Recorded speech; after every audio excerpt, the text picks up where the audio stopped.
Good morning. Bring the meeting, the December 17th, 2019 meeting of the Oregon Transportation Commission to order.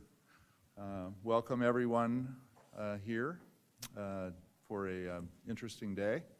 And I guess unless the director has something prefatory, I will just turn it over to the panel. You have I was just going to have a quick opening remark regarding what we're planning to see for the whole morning session.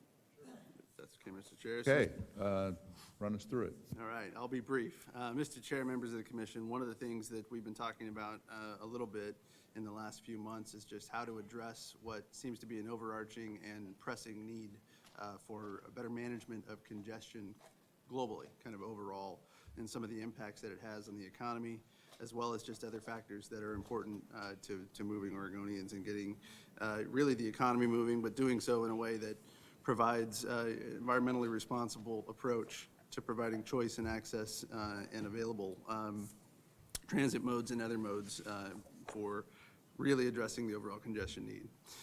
So as a team, we started to bring that conversation up a level, and so you'll hear us now being intentional about, instead of just individual projects, now the individual projects are actually very important, and they're part of the overarching approach, but you're going to hear us start a dialogue, and that will continue to evolve over time, of bringing it up to say, how are we addressing these issues more holistically, and starting first in the Portland region, of course, because of the heavy congestion area.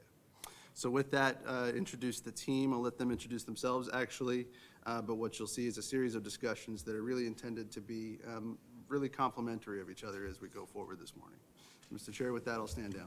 Thank you, Mr. Director. I would just say, I'm kind of tailing on your comments. As you know, you and I have had a lot of discussions about this, and while the bill put in place a number of individual projects and actions to be taking, it's really a package of efforts, and we talk about them because the bill talks about a lot of them as separate projects, but I think the purpose of all of those projects is to comprehensively address congestion and safety in the Portland metro area, and I think I'd encourage people to think about them as a comprehensive group of projects entitled to work together systematically to reduce congestion and safety and promote other values which we embrace, including addressing ambient air quality issues and trying to drive the pollutants down and air quality up. So with that, I'll turn it over to the panel to introduce yourself and provide this presentation. Chair Ben Bronklin, members of the commission, I am Travis Brower, the Assistant Director of ODOT, and I am going to be walking you through ODOT's high-level comprehensive congestion relief strategy. I'm very disappointed this morning because I was giving an awesome pointer, but I realized you cannot actually see the screen, by which I say that you may want to follow along in the document that you have, as there are a lot of visuals and maps and other things that we will be walking you through today. I'm going to give you sort of the overview level. Travis, just so we're clear, this is the document you're talking about? It should say ODOT's Comprehensive Congestion Relief Strategy. Okay, and that's in our supplemental package. Everybody got it? Yep. Okay, we're set. Excellent. So I'll give you that overview of our comprehensive multimodal system-wide congestion relief strategy, although it's probably better to say congestion management strategy, as we know we are never going to be able to solve congestion, but we are certainly going to be able to relieve some elements of it and certainly be able to manage it better. Throughout this presentation, I'm going to be focused primarily on ODOT's role and the roles that the commission plays throughout this process, but also know that there are investments being made by local governments throughout the Portland metro region, particularly with the additional resources under HB 2017 and additional local resources that are being brought to bear. And we also know that the metro regional government is looking at a major transportation investment that could go to the ballot next year that could provide additional resources. So we're going to be primarily talking about ODOT's roles and responsibilities, although it bleeds out into other areas as well. As Chair Van Broeklen mentioned, HB 2017 really was an animating force that is allowing us to move forward at a higher level on our congestion relief efforts. We certainly had been making efforts across the last decade to address congestion, but certainly were able to accelerate that with HB 2017. When the legislature was putting together HB 2017, congestion relief in Portland was a major statewide theme. It was not just in Portland that people heard about that. I heard a story, I was not there, that in Medford, when someone was asked, what's the worst bottleneck for businesses in this region, someone stood up and said, the Rose Quarter. I can tell you I heard that in Tillamook when the legislature did a listening session, so I think it was a consistent statewide theme. And you'll understand that when you see the numbers. One of the documents that I provided at your table today is a great report that Region 1 released last year. It's the 2018 Traffic Performance Report.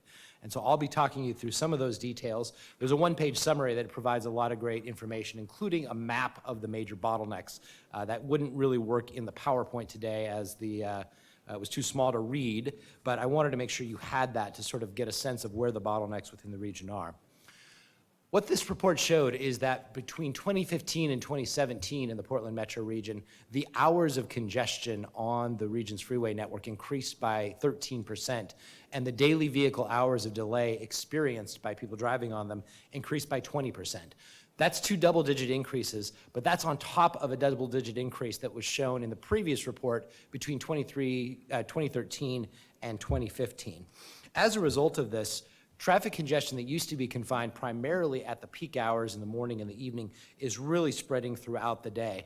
That's really critical because those are the hours when freight moves on the system. And we're seeing that freight is increasingly being bottled up in these bottlenecks. There was a 26% decrease in reliability in those midday trips. And so we're seeing that the worst effects at some level in terms of the greatest reduction in reliability is happening in the middle of the day. When we look at things through the lens of our key performance measure, on congestion, on traffic, we see the same thing. In the Portland metro region, in the last 2 years, congested lane miles are up by 22%, so that nearly half of the National Highway System lane miles that ODOT manages in the metro region are now congested. That's a very significant increase. We also have done a freight bottleneck analysis that was done several years ago as an addition to the Oregon Freight Plan. That found that the Portland metro region has the top areas of freight delay in the state, hands down. And in particular, the I-5 corridor from I-205 to the Columbia River is the top tier. As you can see on this map, it's by far the worst area, although there are many other areas in the region that are significant challenges. And it's important to note too, and we'll talk about this in a little bit more detail, but that I-5 corridor includes 2 of the top 30 worst freight bottlenecks in the nation, according to the American Transportation Research Institute. That is the Rose Quarter, as well as the Interstate Bridge. So as you can see, that section of the freeway for trucks functions essentially as a single bottleneck. It's important to note that the I-5 corridor has the most trucks in the metro region, up to 19,000 trucks per day. That's primarily because it serves the industrial areas along I-5, as well as the port facilities toward the north end of the corridor there, which of course is the worst section really on the north end. As a result of this growing congestion, the cost of delay, the daily cost has grown from $1.7 million in 2015, the last time we measured, to $2 million in 2017. And the public is starting to notice as well, and starting to request, demand even, that ODOT take action to address this. I heard from DHM a couple years ago that for the first time they saw that traffic congestion was one of the top 3 issues in the minds of Portland area residents after or alongside housing and homelessness. So we are seeing that traffic congestion really is starting to break into the public mind as a top tier issue. We do a transportation needs and issues survey every couple of years, and we ask the same questions over and over again. We ask, how serious is traffic congestion? As you can see, in 2018, we were about 60% of people statewide, not just in Portland, who said it's a serious issue. This is obviously goes with the flow of the economy. It goes with the business cycle, so that in the Great Recession, people weren't too worried, but they're beginning to have some significant concerns right now about this.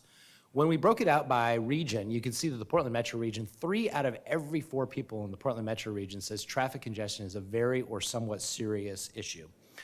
And we asked then what that meant about the priority for investments, whether we should preserve roads or expand roads. Obviously, we as a state are generally lean toward fix it first and safety first, and expansion of roads under the Oregon Transportation Plan and Oregon Highway Plan are sort of a secondary focus. And yet, what you see is that the public is increasingly shifting toward asking us to expand roads rather than just preserve them. When we ask for the importance of funding, maintaining roads and bridges is still number one. It's always number one. We hope it will always be number one, as that is really the core mission of the agency. And yet, reduced traffic congestion, expanding roads and bridges have now cracked the top 5. These have both moved up in priority with the public in this last realm of the survey.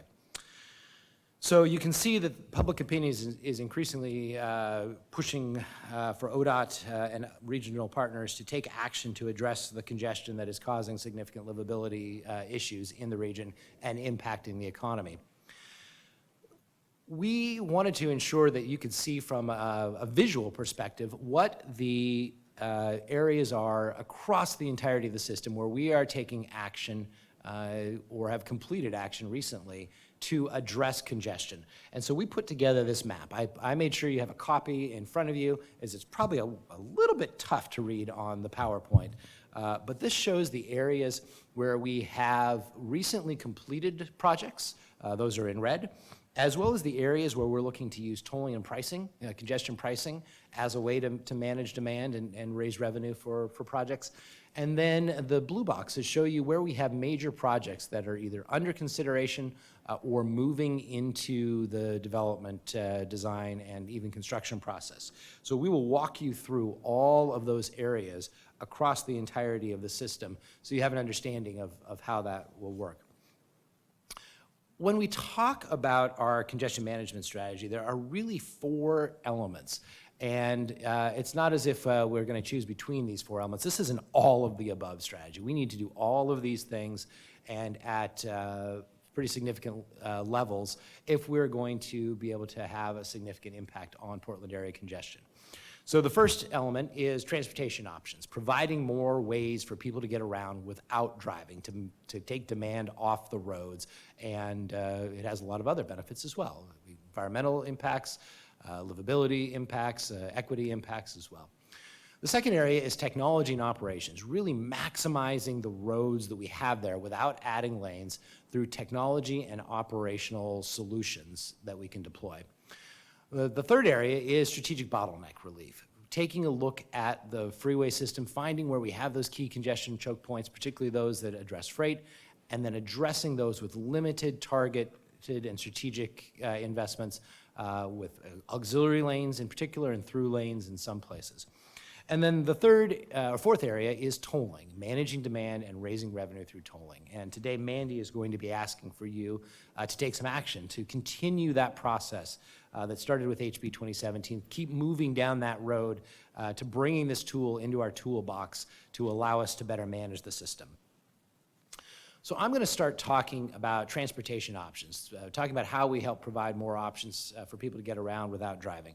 Now, this is clearly an area where ODOT plays a key role in some of the funding streams that we have created, some of the ones that you have set aside in the statewide transportation improvement program. This is generally in partnership with our local government agencies, particularly in the Portland Metro TriMet and SMART and Wilsonville, but also the local governments that have the local road and street network and the local trail network where we provide significant grant funding. One of the most significant areas of investment that the Commission has helped facilitate is the Statewide Transportation Improvement Fund. This is a very significant investment in Oregon's public transportation network, and in the Portland Metro region, it has provided a significant amount of money. In the 1921 period, the grant period in which you've provided funding, the STIF will provide $126 million in formula funding to TriMet and which they then dole out through their processes to some other providers. That is 30 million more rides in the metro region, 442,000 additional hours of service, and 68 new transit stops shared with other transit providers. And this is being done in concert with additional revenue that has come into TriMet that has allowed them to expand their service. So they are in the midst of the largest service expansion in their history as an agency. And we hope that that will ensure that people have options to get around and take some of that demand off of our overstressed roads. Although it's also important to note that we see some challenges in the metro region with buses that get stuck in traffic along with everyone else. The reliability of some of those transit service has declined, and so the region in particular is looking at ways to get buses out of traffic into their own lanes, and of course, ways to get them down the street faster, whether that's signal priority, other enhanced transit corridor options that they're looking at as well. Beyond just the basic service that is provided, the region is also looking at expansion of high-capacity transit, and there are two that ODOT is in particular a partner. The first is the Southwest Corridor Light Rail Project, which is getting in line for funds from the federal government and could be a major component, almost certainly a major component of the ballot measure that Metro will put onto the ballot next year. This is a project that actually runs along Oregon 99W, which is currently an ODOT owned and operated facility. And so we are partnering with those regional agencies to extend light rail to Bridgeport Village and working with them about how to effectuate that. Some of that will involve jurisdictional transfers of our roads to others, but there's investments that will need to be made in order to make those things happen. The other little project that I think you guys have heard a little bit about is the Interstate Bridge Replacement Program. In fact, we were here last month talking to you about how that program is moving forward. This is one of the key gaps in the region's public transportation network of high-capacity transit. So the MAX Yellow Line runs to the Portland Expo Center, and now C-Tran has built a bus rapid transit system known as the Vine with one initial route that terminates downtown. As you can see, there's no way to connect those two important components of the system. The interstate bridge has no high-capacity transit. So as part of the purpose and need of the I-5 bridge project, extending high-capacity transit into Clark County is one of those points of purpose and need. So we will be working with local partner agencies, working with the commission, working with our federal partners to work to ensure that the next project has high-capacity transit capabilities so that we're able to close that gap across the Columbia River and connect those systems. And of course, when we talk about transportation options, we're not just talking about transit. We also recognize that the Portland metro region has been very successful in making investments in bicycling and walking that help people get around without their cars. And the goal, of course, is to increase the mode share for these active transportation modes. In the STIP and in HB 2017 programs, or you make significant investments in these areas. The Safe Routes to School program, when it's fully funded under HB 2017, will provide $15 million a year, as well as the multimodal active transportation program that was created out of Connect Oregon that sets aside funding for bicycle and pedestrian infrastructure off the roads. We have transportation options programs, the carpooling, van pooling, and other types of efforts that oftentimes are educational in nature, trying to match people together to be able to fit more people per vehicle and make the system more efficient. And of course, you also fund passenger rail through the Cascade service, which provides service into the Portland metro region. Another key element that we have had success for is in technology and operations. This is really about looking for ways that we can use intelligent transportation systems and other innovative operational approaches to make the most out of our existing roads, maximize throughput, improve safety, and find ways to ensure that people can get where they're going safely and efficiently. We have focused on what we call ODOT real time. This is an active traffic management system that has both safety and operational improvements. From a safety standpoint, it alerts drivers to congestion, lets them know when there are incidents ahead, lets them know when weather conditions may be such that they should be very careful. And this helps reduce rear end and side swipe crashes. What that does then in terms of the actual operation of the road, reduced crashes translates into less delay and greater reliability for those using the road. Real time also provides travel times in real time to people as they're driving to help inform their choices. That also, I should note, should help people not be trying to get that information out of their phones as they're driving. And it helps smooth traffic speeds during congested conditions. There's a whole bunch of elements to real time that you've probably seen along the road. There's variable message signs that will flash messages, sometimes about weather conditions, sometimes about, this one shows congestion ahead a quarter of a mile. There's the variable advisory speed signs. Those are signs that ensures that people know when the speed is lower, you're supposed to slow down, because even if it doesn't look like it, there is congestion ahead and you don't want to run right into that and get a fender bender or more significant crash. Also have travel time information signs, queue warning and curve warning signs, and weather-related sensors that send out messages on this network. We did some analysis of our initial deployment back on Highway 217 was the first place we did this.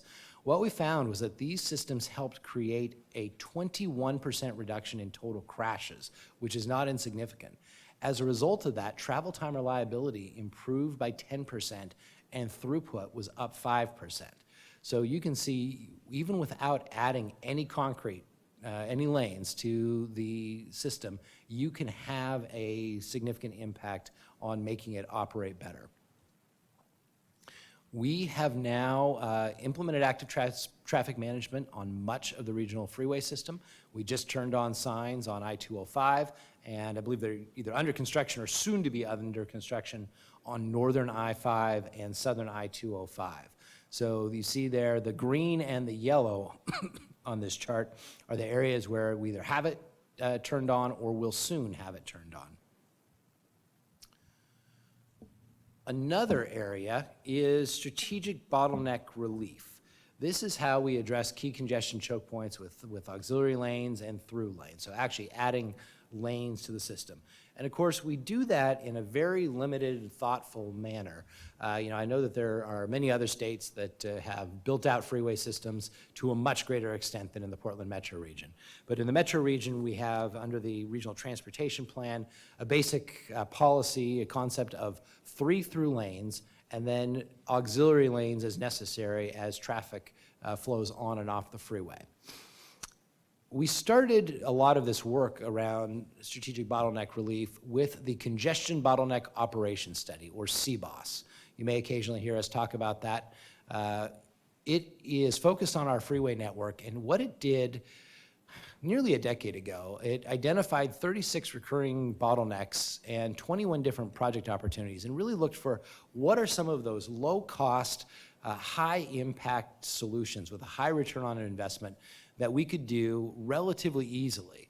That is everything from some fairly simple restriping that changes the bottlenecks that you have at decision points as people are trying to figure out what lane to be in, and sometimes that causes crashes as well.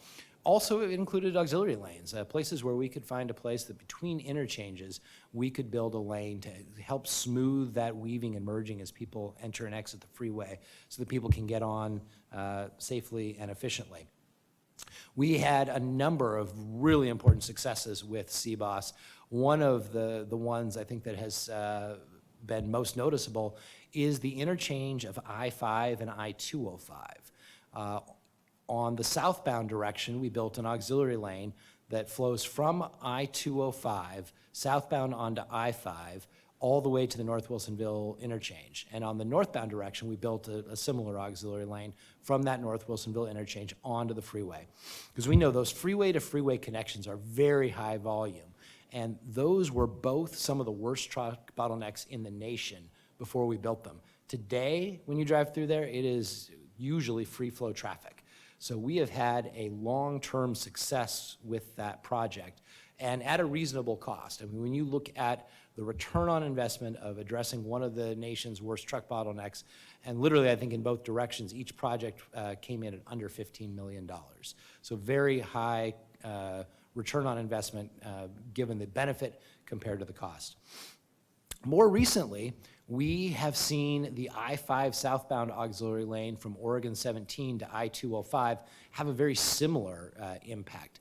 This is a project that we built in stages, and it was in fall of 2018 that we opened the last segment so that we now have that continuous blue lane all the way from Oregon 217 down to I-205 where it exits around Tualatin.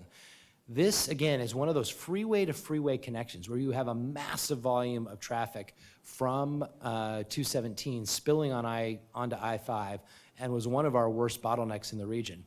For a relatively reasonable price, and of course this was split off in multiple projects and was also sort of buried inside preservation projects, we were able to build this lane and have a very significant impact on congestion. In fact, we did some initial analysis and we found that before the project was built, we had approximately 5 hours per day of congestion on I-5 South. After we completed the project, that went down to 1 hour per day. And it was really interesting, we looked at the data as well. The benefits actually flowed all the way back onto Highway 217, where the southern portion of that would be backed up oftentimes pretty significantly. There was congestion there because of this bottleneck on I-5, and when we addressed the bottleneck on I-5, it eliminated the congestion on Oregon 217.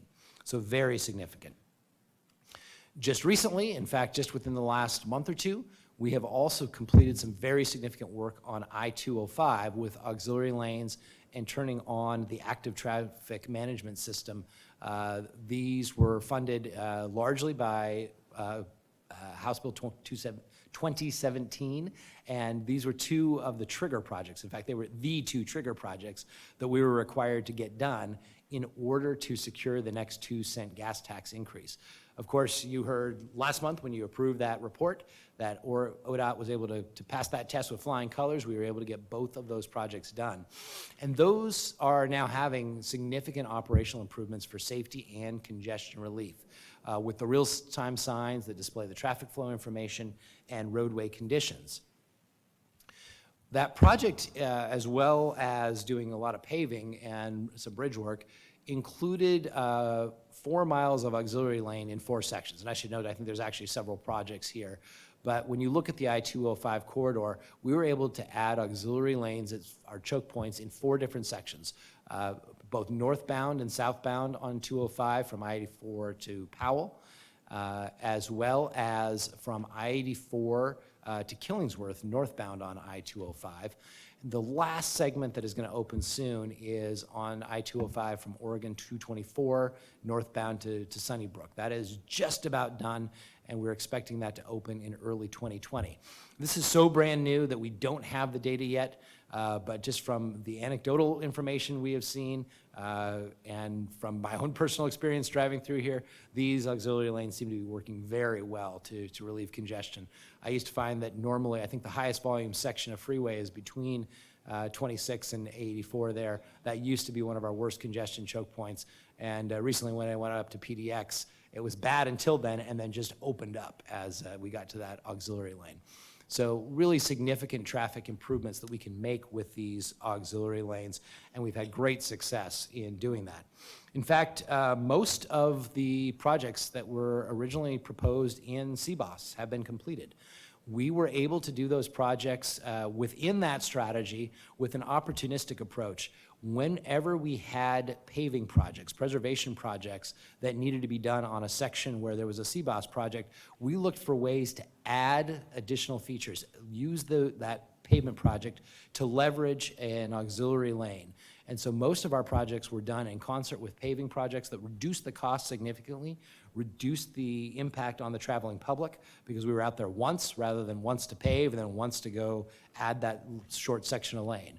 And so we've been able to have a very significant impact, and that CBOS process was very excellent strategy that allowed us to take advantage of those opportunities. In fact, it was so awesome that we decided to do it again. So Region 1 is in the midst of doing CBOS 2 to generate a menu of cost-effective improvements across the Portland metro area freeway system. Now, I think we've probably picked a lot of the lowest hanging fruit, so these may not be quite as low cost as some of the other work that we did, but there are obviously still a couple places out there that still have some challenges that we may be able to address through some of these auxiliary lane and other operational solutions, ramp braids, other things like that, that don't involve wholesale widening of the freeway. They've identified 26 opportunities that are included in this new CBOS report, and they're beginning that process of refinement. So those were a lot of our smaller scale opportunities that we have taken advantage of over time with auxiliary lanes and the ATM systems that we've turned on. There are also, as you know, a number of major projects that we are undertaking, and some of these are fully funded, others are likely to be funded through tolling, and others are ones where we're just beginning that process. And so I'll try to talk you through that as we go through each of these. You'll recall the Interstate 5 bridge replacement program that we discussed last month that we now are kicking off after the direction from Governor Inslee and Governor Brown to work together across the Columbia River on this project again. This is a crossing, one of just two in the Portland metro region across the Columbia River that now has over 138,000 average weekday crossings. So, 10 years ago, people looked at the bridge and said, that thing's so congested, you can't add any more cars across it. And yet somehow we have. The reality is at peak hour, it is absolutely, there's no more room for any more vehicles. But what we're seeing is that congestion is spreading through greater and greater periods of the day, which is really critical because it's starting to cause greater and greater impacts on freight and trucks in particular. So in the morning southbound commute, there are 4 hours of congestion within Washington state. In the PM peak, which is now, no, we didn't call it the PM peak hour, it's really 7 hours of northbound congestion in that section of the freeway. In the mornings, the traffic speed averages below 15 miles per hour southbound. And as we discussed earlier, this is the 29th worst truck freight bottleneck in the nation. Every year when that report comes out, I check, and every year it's moved up a few more spots on the list. So unfortunately, it is getting higher and higher. This is, along with the Rose Quarter, the worst two bottlenecks on the entirety of I-5 anywhere on the West Coast. Travis, I have a quick question. With those, you're saying that that the interstate corridor keeps moving up the list. For those that are moving down the list, I don't know whether or not if they're moving up because it's just congestion is increasing, or other ones have made investments or improvements that have minimized, that has declined their ranking in that order. Can you elaborate on that if you know anything about that? Yeah, that's a good question, Commissioner Simpson. My sense is it's probably a little bit of each, that across the nation, any given year, a project may move off the list because it's been addressed through a project.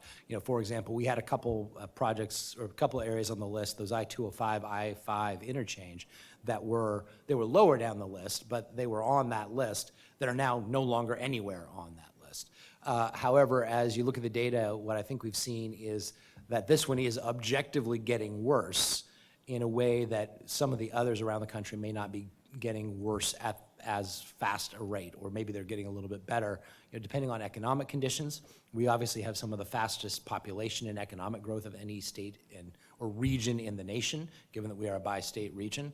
And so I think that is really contributing to the higher rank, the worst performance of these sections of freeway. This project, of course, is one that we do not yet have the funding put together for. We would expect that tolling would be one of the major components, probably the largest single component of the project, as well as funding from the federal government, from Federal Transit Administration, for the high-capacity transit component of the project. So, however, there are elements within each state that it's likely that each state will seek funding for from their respective state legislatures. And so this is one of those projects that is unfunded and will need an investment at some point in the future. How much, we do not yet know. as we will need to update the design, the scope of the project, the phasing options, and then be able to figure out how much of that we can receive from tolling, how much we can receive from the Federal Transit Administration, and then what the delta is for the improvements in Oregon that we'll need to fund. Marching down the corridor, the Rose Corridor is the 28th worst truck freight bottleneck in the nation. It, of course, was funded in HB 2017 with a $30 million annual set-aside.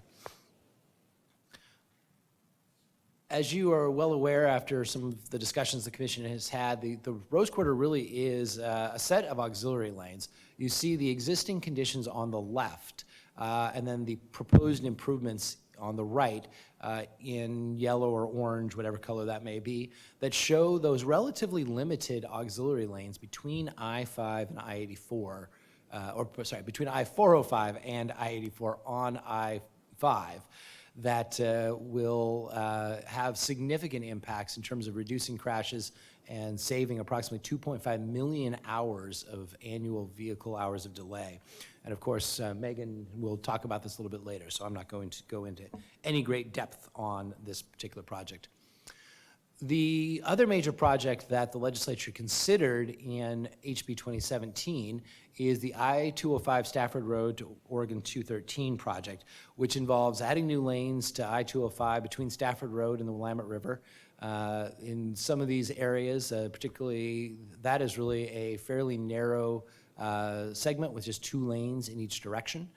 So a smaller, more narrow freeway than allowed under the regional transportation plan, and has become a more and more significant regional bottleneck over time. This would also address some of the seismic issues and armor up the I-205 corridor to provide a resilient route. We would widen and seismically retrofit the Abernathy Bridge and also make other bridges on the corridor seismically resilient. While the Abernathy is certainly the most prominent, there are a number of other bridges, including the bridges over the Tualatin River, which are significant structures.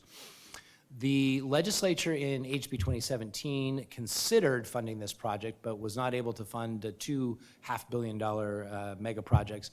And so the direction we received in that legislation, as well as a budget note, was to look to tolling as the primary funding source for this project. Now, there may be other sources of public funding, federal funds, state funds, local funds, that we may be able to cobble together into a funding package to make this move forward. But we will be looking to tolling. Mandy will talk about that very shortly as one of the funding strategies to make this project a reality. One project that the legislature was able to secure funding for, of the big 3 being Rose Corridor, 205, and 217, was Oregon 217 auxiliary lanes. Those of you who have driven this corridor on any regular basis know that it can be thoroughly congested at purely random times of the day. That's because it is a fairly high-volume corridor with a large number of interchanges and a relatively limited number of auxiliary lanes between those interchanges. So as part of this project, which will cost a little bit north of $100 million, it goes to construction in 2021. It is really focused on adding auxiliary lanes on some of these sections and doing some, redoing some of the ramp areas on that corridor. You see that there's in the upper right-hand corner, you see that we're going to be removing some of the ramps and consolidating that with I think, frontage road, collector distributor route of some sort. I don't know the technical engineering terms, so I should really stop now before I get into any deeper trouble. But we will be redoing those interchanges also to improve the traffic flow through that area. So again, an area where we can do some fairly limited targeted strategic auxiliary lanes between interchanges that will greatly improve the flow of traffic as people get on and off the freeway, be able to merge much safer and more efficiently there. So that project is funded, but one that we are seeing increasingly interest in is I-5 Boone Bridge. This has become an increasing bottleneck over time. The data is all showing that we're seeing significant drops in speed, significant increases in congestion here, and oftentimes this bottleneck backs people all the way up well past where I-205 and I-5 come together. So this, I think, is really recently become of much greater concern as those traffic volumes have increased. We had completed an initial planning study on this project going into the 2019 legislative session, and then because this is getting worse and worse, in 2019, the legislature directed us to do essentially a cost-to-complete study by 2021. You provided some funding for that, I believe, back in August as part of federal redistribution. But this will look at the feasibility to widen and seismically retrofit this bridge, which of course is on a key seismic lifeline route, and come back with an estimated cost range for bridge and interchange improvements. I believe that the concept right now is basically to look at an auxiliary lane between Wilsonville Road going southbound to the next interchange down at Highway 551, which branches off to go to Aurora and the airport down there. So high levels of traffic, particularly as if you look in the lower right corner of this photo, that's actually a neighborhood of Wilsonville. Charbonneau is across the river. So I-5 is essentially the main street between Wilsonville and Charbonneau. And as a result, you have more local traffic going across the bridge. We recently, about 5-10 years ago, completed a northbound auxiliary lane. So all those trips going from Charbonneau up to Wilsonville Road don't even have to merge onto the main line freeway. And that's contributed to a significant reduction in congestion northbound. Going southbound, adding that auxiliary lane would allow all those trips that are getting on at Wilsonville Road, very high volume on-ramp there, to be able to get off the freeway without ever having to merge on to either go to Charbonneau or to go down to Aurora. This, of course, is not funded yet. We know that the cost of this will probably be north of $100 million for the widening and seismic retrofit, but we believe there's some ability to leverage those two projects together. So Travis, if I may, I'll interrupt. Clearly, Please. this picture was taken with a crash on both ends of the facility, because obviously that doesn't look like that any other time you drive it. So clearly that's what this picture was, I'm sure, right? Obviously had the road Yes, let's go with closed. that. Yeah, road closed on either side of that picture. I would comment on this project. I think this is one of the big ones the legislature certainly wasn't able to achieve funding similar to I-205, but continual pressure, obviously, to look at what can we do. And I just want to reemphasize that seismic piece will be a big part of that conversation. How much is it going to cost to invest in something that's going to stand that seismic event? And that cost benefit of, can we widen that existing structure? Or are we really talking about a brand new bridge? So just want to drive that point home. That's a big part of our work that we're certainly getting started on now. I would note the other day when I was coming back from a meeting in downtown Portland right at rush hour, the Google told me that the Boone Bridge added 21 minutes to my trip heading southbound. So that is a not insignificant amount of additional delay created by this bottleneck. And it's all about me, so that's the important part too. So I will move along now. The next leg of our approach to congestion management is tolling and pricing of the transportation system. This is a tool that obviously in Oregon we've used many times. Both of the original interstate bridges on I-5 were tolled. It's been used in other locations, and yet it's fallen into disuse in the last really half century. Partially because the Interstate Highway Program made it more difficult for states to toll and provided a large public funding source. But we believe that this is an important tool that we need to have in the toolbox to manage demand and to raise revenue through tolling. Most of the metro regions in the nation that are Portland size or larger are using tolling, and so it's time for the metro region as it grows up into a big city to really seriously look at where this can be applied. The direction to toll, of course, came from HB 2017, where in Section 120, the legislature was very directive and very firm. The legislation directs the Transportation Commission to seek Federal Highway Administration approval to implement value pricing on I-5 and I-205 by the end of 2018. You have done that. We have sent that application to FHWA and gotten positive feedback from them. And then it says, if approved, the commission shall implement value pricing to reduce traffic congestion. So we are moving ahead with all deliberate speed and with a process that Mandy will lay out momentarily to work through that. The proposed projects that were proposed to the Federal Highway Administration are on I-205 to toll all lanes on or near the George Abernathy Bridge. There's special provision within federal law that allows for use of tolling, and on bridges to pay for their repair or reconstruction. And then on Interstate 5 to toll all lanes through central Portland, about 7 miles. Of course, we're working to determine exact terminus points for both projects based on future analysis, so it could be longer or shorter. It's important to note that central Portland area on I-5 really overlaps with, but extends much beyond the Rose Quarter section of freeway. So we are looking at using demand management through tolling to help address that significant challenge we have in the Rose Quarter. Because we know that we really need the all of the above strategy, that in order to address congestion at that and other locations, we're gonna need to have both additional auxiliary lanes as well as pricing to help manage the system. It's important to note that the direction from the legislature and from the Transportation Commission that you set was to use tolling both to manage demand and to raise revenue. Tolling can be used for either purpose, but what we tried to reach is that sort of sweet spot in the middle where we are using it for both purposes. So we are creating a revenue source to fund projects, in particular the I-205 projects, but also using variable toll rates so that we have higher prices at high congestion periods to help manage demand in the I-5 and I-205 corridors.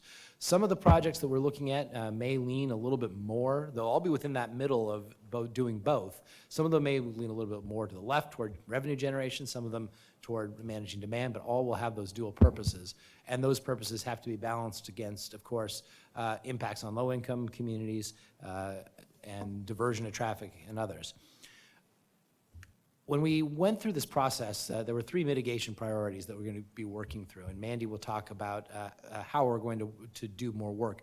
Obviously need to ensure that there's adequate public transportation and choices for those who may not be able to pay a toll. And of course, what we're really trying to do is shift demand to other times of day, other modes of transportation. And so it's important to have that public transportation service. We also need to make sure we're not having a significant impact on low-income communities and work through how we can minimize, avoid, minimize, and mitigate those impacts. And then, of course, we need to look at strategies to minimize diversion and mitigate any of its impacts if we're going to cause any issues for the local transportation system. So that is an overview of our strategy. And of course, then it's important also for us to be communicating with the public about this. So over the last year in particular, we've really ramped up that communication. Earlier, when Region 1 released this traffic performance report, we did a press release, a video series, and a series of op-ed columns by Chair Boehne and Commissioner Simpson that talked about this comprehensive congestion relief strategy, and particularly focused in on some of the benefits that tolling could have and the process we were going to be working through there. We also did something similar just recently when we launched the I-205 project. I think we shared that with you, but we did a press release and video that we've shared on social media and other places. It's been getting good response about the I-205 improvements now that we've really improved that corridor. And then as we move forward with the Urban Mobility and Mega Projects Office, we're going to be developing an overall congestion relief communications plan, doing some research with the public to understand what their concerns are, how they think about this, what messages resonate with the public. Because I can talk about congestion relief in certain ways, but if it doesn't resonate with the way the public views this, then we need to think about how we're talking about that with the public. So that is we'll likely be putting out a request for proposals in the very near future, and then that will be an effort that lives within that Urban Mobility and Mega Projects Office, which is a perfect segue to Mr. Lind discussing how we're going to enhance our organizational capacity to deliver on all of this. Thanks, Travis. For the record, Mac Lind, Deputy Administrator for the soon-to-be-named Delivering Operations Division after yesterday's decision. I'm batting cleanup, and Travis did an excellent job walking through a lot of information there. I just want to touch on, so how are we going to animate this? And under the leadership of Deputy Director Mather, earlier this year, we announced the standing up of an Office of Urban Mobility and Mega Projects Delivery. How do we put all the 4 elements of our key strategy together and start to animate this? I think it's been great, our Region 1 leadership and moving forward in the CBOS efforts and a lot of stuff that's been in front of you today. But how do we take it to the next level? And so in particular, how do we deliver what I would put on the table are some of the largest efforts we've ever done in this state with the Rose Quarter project, I-205 coming, Boone Bridge coming at some point. How do we relate to that interstate bridge conversation? And then on top of that, tolling. Those are all big efforts that could consume bandwidth across the entire department. So we've mobilized our resources. We actually led interviews last week for both the urban mobility director and the tolling program manager. Should be announcing those hires soon. We're obviously in the stages of negotiating those offers. Exciting opportunities, some great candidates in that pool that we're moving forward with and hope to announce very soon. That's an exciting time as we start to look to 2020. How do we launch that effort? I want to be kind of give you a few points on, so what are we trying to accomplish with that? We're not trying to stand up a new region, right? We still want Region 1 to be in that space of managing the operations and delivery of kind of that regional space, but really focus our efforts on that urban mobility mega projects. Eventually, we'll get to other places of the state. I think Travis had that slide that showed, Bend, Eugene, Salem, Medford area, obviously having congestion. So how do we take what we're learning in this Portland metro area and expand that innovation and that focus and that bandwidth to other places of the state? We've lost a little bit of our expertise, if you will, on big projects over the years. We have, trimmed back less from a modernization or an enhancing program to more of a fix-it-first model. In fact, we recently, just yesterday, you approved an increase to a full bridge replacement project that's been awarded. We just have kind of lost some of that expertise. So how are we going to build that back and innovate in a new way? So the technology and operations space that Travis mentioned is an evolving area, and how do we leverage that investment to get the most out of it? So with that, setting up this new office brings us some focus, brings us some bandwidth to focus deliberately in those areas, and be intentional, make those conversations happen, both from a how do we implement this, how do we build alignment around strategies to fund these areas and improvements, and share those innovations throughout the agency. So more to come in the next few days about announcing the standing up of that office with key leaders in those roles and really putting us on the best foot forward starting in 2020. One thing I should add, the last bullet there of innovative operational solutions. We've innovated with the real-time system, active traffic management. Now we're looking to the future of what this may look like. One of the areas that we're exploring, there's actually been some pilot programs that are going to be stood up, is bus on shoulder. Can we use that latent capacity of the shoulder of the system to be able to move public transportation, move through the network much more efficiently? And we'll be bringing in people to think through what are the next steps in innovation in operations to help us make better use of that capacity we have spread throughout the day and across the various modes. Travis, correct me if I'm wrong, but I think that concludes your portion of this panel, correct? Indeed. Happy to Yeah. answer any questions, but otherwise, we are complete. Questions for Mr. Brower? Great presentation. I think getting this word out broadly is critical. And all of the work that's been done on these pieces has been quite a bit of work, and so it's an impressive set of activities going on. I want to recognize the director who I've been working with closely on specifically some of these urban mobility mega project tolling and other elements of the metro area effort.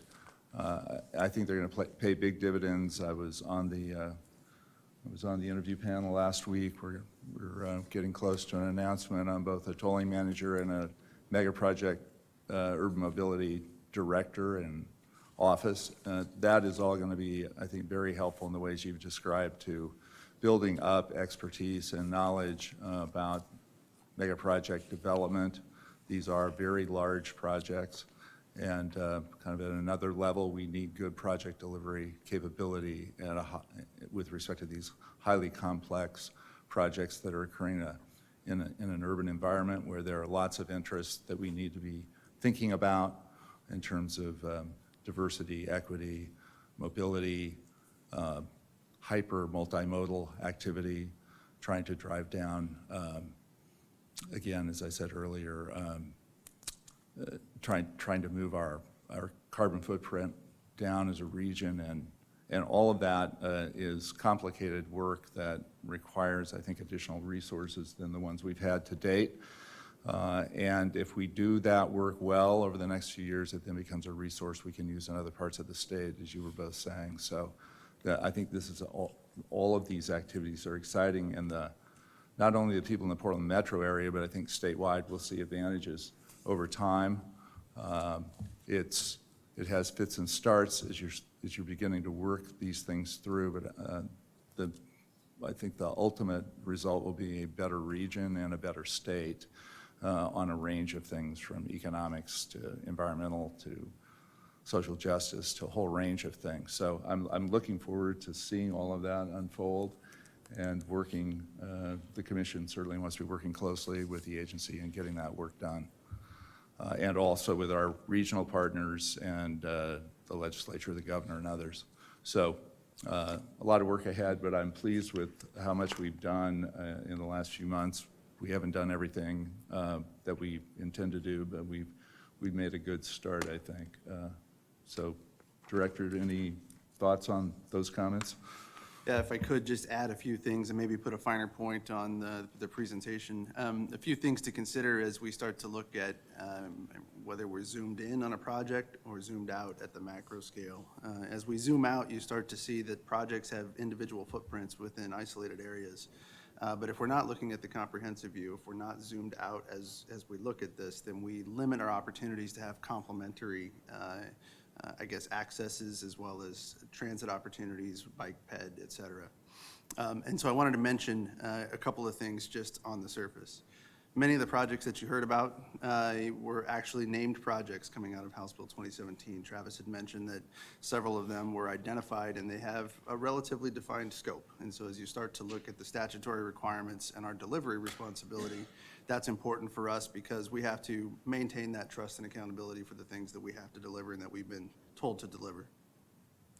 It also builds upon the project development, estimate reliability, and all of those work efforts that we've been trying to build into our project development process over the last several months.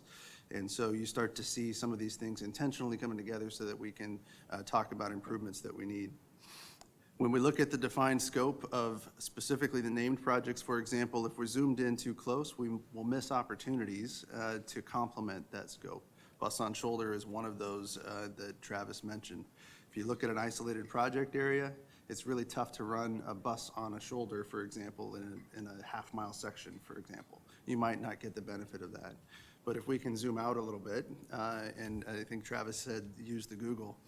If we look at a Google Maps scenario and we zoom out a little bit, we look at the entire scenario of kind of traffic management throughout that entire area, but also mobility management. That's kind of the way that we would reference that. Then you start to see opportunities for active traffic management as a complementary scope to these defined scopes that are part of House Bill 2017 already. You start to see opportunities for potentially bus on shoulder in areas where we have the infrastructure to support it. And then also making decisions intentionally in those projects to really supply that infrastructure support so that we can have that. As we get more people into those transit modes that are available and using the same available space, you'll start to see at least some benefit from that mode shift, so getting people out of the single occupant vehicles. It'll also increase the access to the high-capacity transit system that we have there. So again, thinking of these things holistically is an important factor in addressing the congestion in the Portland region. The other point that I'd make is tolling in and of itself and the congestion management benefit associated with that. Tolling is an expensive endeavor. I don't want to hide that from anybody. It's expensive to stand up, and it's an important tool that we have to be talking about. But it has to generate the revenue in order to support itself, as well as support a demand management strategy as well. So we have to be thinking of these things together so that we can provide all of these improvements that are necessary in order to help benefit the system. So I would just close with that, Mr. Chair, just simply that as we move these forward, zooming out allows us the opportunity to complement the scope of what's already been named and defined in House Bill 2017. Thank you. One final thing. I'm thinking about this from the standpoint of using these moments as opportunities to again remind everyone that these kinds of efforts take a lot of money. And so I want to use this as an opportunity again to recognize the legislature and the work it did on a bipartisan basis to pass House Bill 2017. We would not be talking about all these projects but for House Bill 2017. So I want to thank the governor and the legislature for their leadership on this because it is really allowing us to have resources we wouldn't otherwise have to put some of this up and establish a stronger system around the state. And particularly in the Portland metro area, because the visioning panel, when they were out around the state, one of the things they heard all through the state is one of the biggest transportation problems statewide is Portland metro and congestion. And so I think all of that is worth continuing to recognize now. I think there's a tendency to that happen, now we move on, but that really was a critical moment. Similarly, I want to acknowledge and thank Metro President Peterson and the work that she and many others are doing in the region. Again, having the courage to talk about funding. I think funding is an ongoing challenge for this state and most states. And so I recognize and want us to recognize and acknowledge Lynn Peterson's leadership and those of others in the region. We've been participating in that effort, and it's very important because there isn't enough money to do what needs to be done to have a state that looks different and a region that looks different than other states and regions, and I'm fully supportive of those efforts. So we could talk a lot about planning and what we want to do, but if we don't have the funding resources to do it, we will not be doing it. And of course, no one likes paying more for things, but these are things we need to do to continue to be a leader and an innovator and at the a leading state on transportation innovation and creativity and responding to an environment that continues to evolve and a state that continues to grow. And we're looking at major population increases in the coming years. So what we have today is not going to be adequate. What we're building will help, but we need to do more. So I want to compliment those that are talking about funding because it's unpopular. It's both necessary and unpopular. So with that, I think we will move on to Ms. Putney and Ms. Chanel for their presentations. Is that right? like it. Are we ready? There. Is the slideshow ready? Okay, Mandy? Great. Good morning, Commissioners. My name is Mandy Putney. I'm the Policy and Development Manager for Region 1, the Portland Metro region for ODOT. I'm going to talk to you today with a brief update about our approach to moving tolling forward and also seek your direction relating to our public engagement approach and our proposal to stand up an Equity and Mobility Advisory Committee.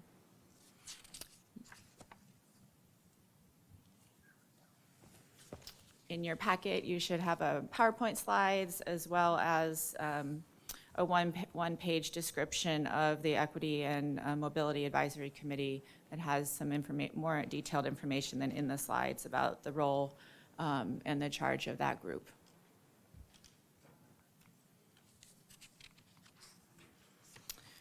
Mandy, before you continue, just for those in the audience, I want to reassure people we are going to have a public comment section. We just haven't had it yet, so we'll be getting to it fairly soon.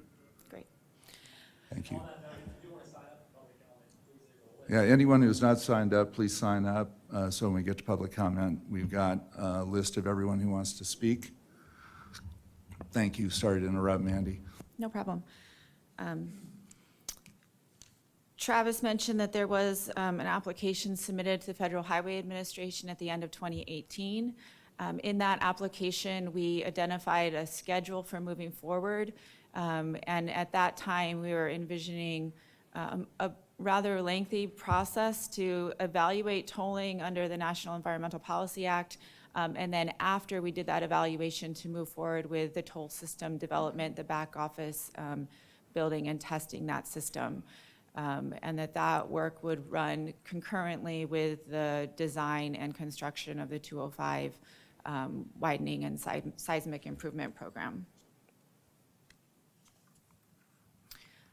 Based on more recent understanding of funding for 205 and further conversations with our federal partners, we've moved forward with a process that would allow us to be quicker to reach a successful completion of our tolling analysis, and would really prioritize the focus on the 205 corridor, and doing that by moving the environmental process forward at the same time as doing further work to develop the back office and do the planning for the toll system design. We do have environmental clearance on the widening project, so we would be looking at a tolling process, a NEPA process that evaluated tolling as an action in and around that same area.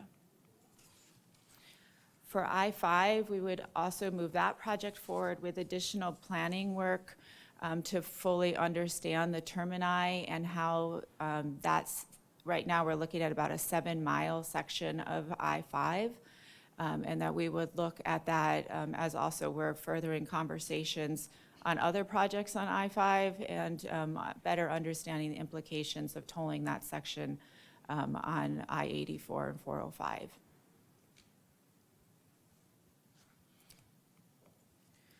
When we put those two together, you see a revised timeline that allows us to start tolling about 3 years earlier than we had estimated in 2018. And that really is largely related to moving the tolling system development and the back office work forward at the same time as doing the environmental review on 205 tolling. I-5 would be a little bit of a longer process to really have more of that conversation about the alternatives and options for where to start and stop tolling on I-5. And then we would anticipate a formal environmental review under NEPA somewhere around the 2022 timeframe. While both of those efforts are going, we would like to start work on developing an equity framework that would be applicable to both of those projects, and then also other projects that might come online in the future.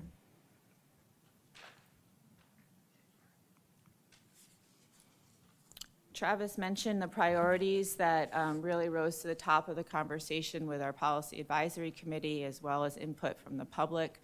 And we heard also loudly from the Commission that this was a 3 strategies that we needed to incorporate as the projects were developed, and really looking at how do we have a process that leads with equity, knowing that we will need to think about transit and choices and mobility for the projects to succeed in either location, and really understand neighborhood impacts and benefits. We know that there's a considerable amount of diversion that happens today. These corridors are very congested, and there's quite a bit of cut-through traffic that tries to find another way when possible. And so we really want to understand how travel patterns would change with tolling in the future.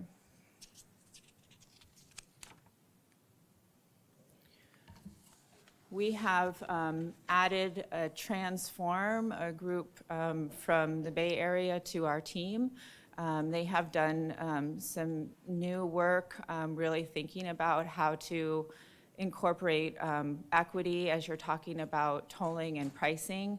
Most recently, their work has been for the Seattle Department of Transportation, really thinking about how is a process that you can use as you're thinking through policy decisions.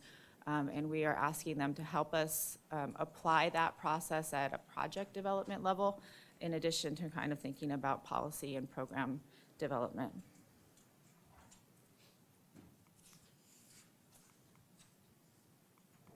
Oops. I'm going to move on now to talk through how we would move forward with decision-making and engagement. There is a more detailed version. I think that you have hopefully a larger size document than what the slide would show for this text. We have plans to move forward with a series of technical committees and staff work groups to really allow us to move forward with our agency partners as we're thinking through transit and modeling, working closely with Metro and the Metro modeling team, and that we would support our agency partners with regular agency policy briefings. This technical analysis would inform our engagement in the blue areas above that pink box at the bottom. And that starting on the left, we would form an Equity and Mobility Advisory Committee. This committee of equity and mobility-focused experts and advocates would be convened to help us develop an equity framework, again, applicable to both of these projects as well as our tolling understanding at a bigger level.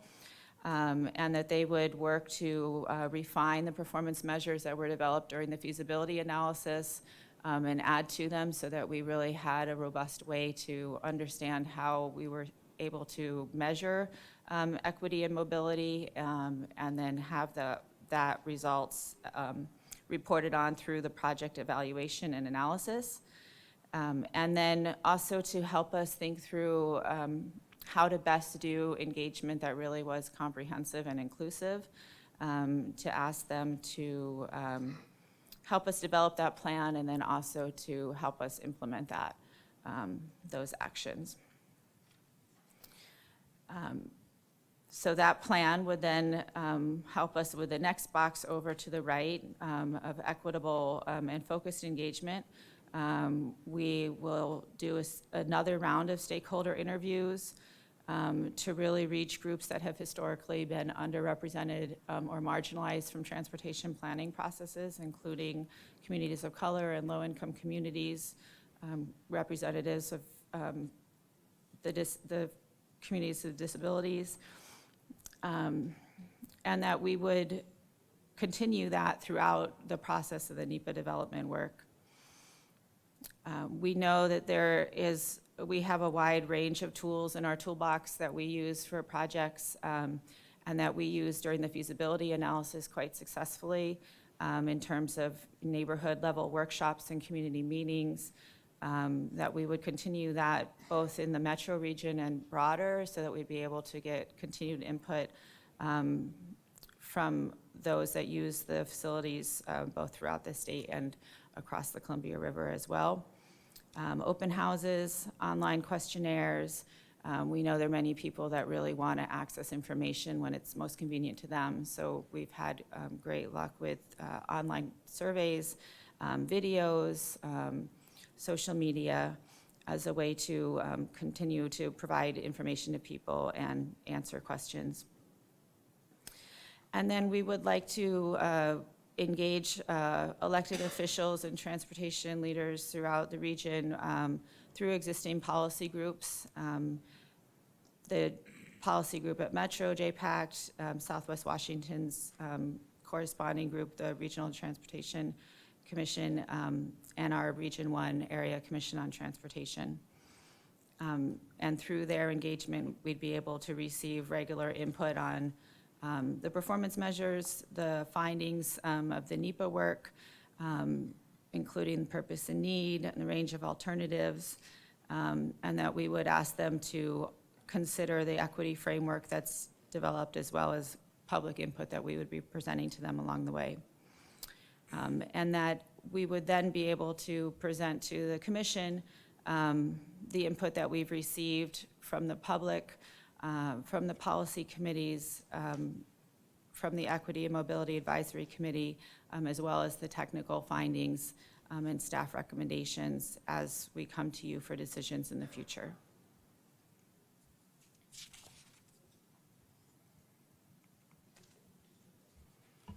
A little bit more detail about the Equity and Mobility Advisory Committee. For this committee, we would like to have a committee that's slightly different than what we might have proposed in the past. We would really like this committee to be experts based either on lived experience or professional work and pursuits in terms of how to incorporate equity into a planning process, and to think through how to develop a framework for us moving forward. And so we would propose that this committee is non-elected representatives from Oregon and Southwest Washington, and that they really have a focus on equity work with underserved communities, and those communities, again, that have historically not been well represented in transportation planning processes. And we would ask FHWA again to be in the room and to help us and to continue to inform our process from other national best practices as we move forward. You do have another one-page document that goes into more detail about the role of this committee, but we think that they would play a crucial role in standing them up early, so that they would really be able to lay the foundation for us as we're starting our NEPA work.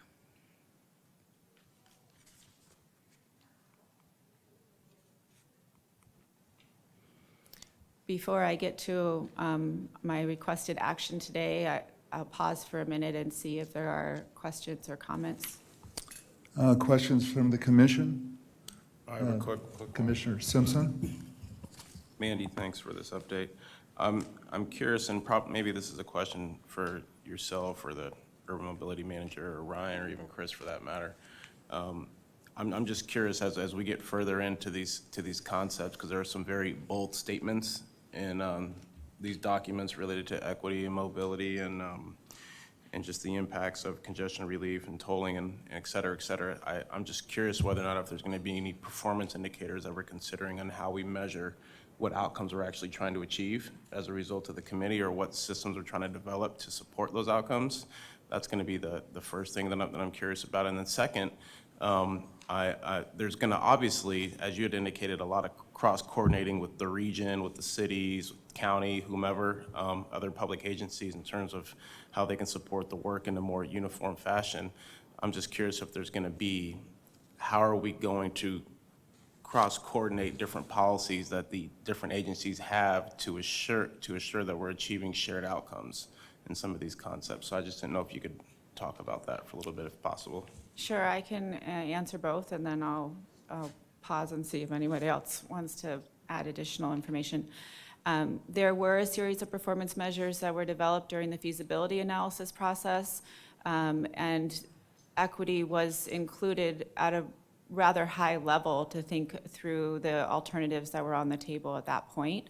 So we would ask the Equity and Mobility Advisory Committee to revisit that list and then to develop performance measures so that we would be able to use that to understand the outcomes of the project through an equity lens. So yeah, yes, we will have performance measures. We will be back. I assume it'll be there'll be a new person here doing the next update, assuming the hiring process goes well. So you will hear much more about those performance measures and what is going to be measured, and then kind of the timing for how to do that. My guess is that some of them will be longer duration measures, and some of them might be things that would be able to evaluate sooner.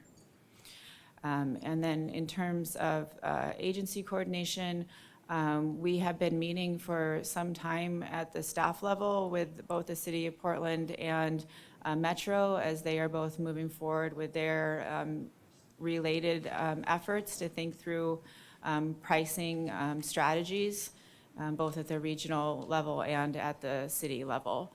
And I think that coordination will continue so that we're all able to collaborate and best use our ongoing research to kind of maximize everybody's and leverage everybody's resources.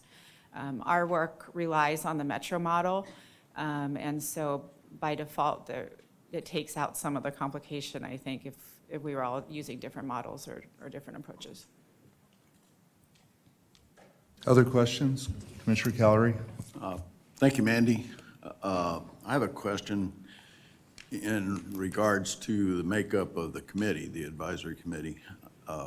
Given the fact that I-5 and consequently I-205 are both major freight mobility routes that support the economic activity of the state of Oregon, will there be representation from other portions of the state on this committee? For our Equity and Mobility Committee, we will focus on equity advocates and mobility advocates.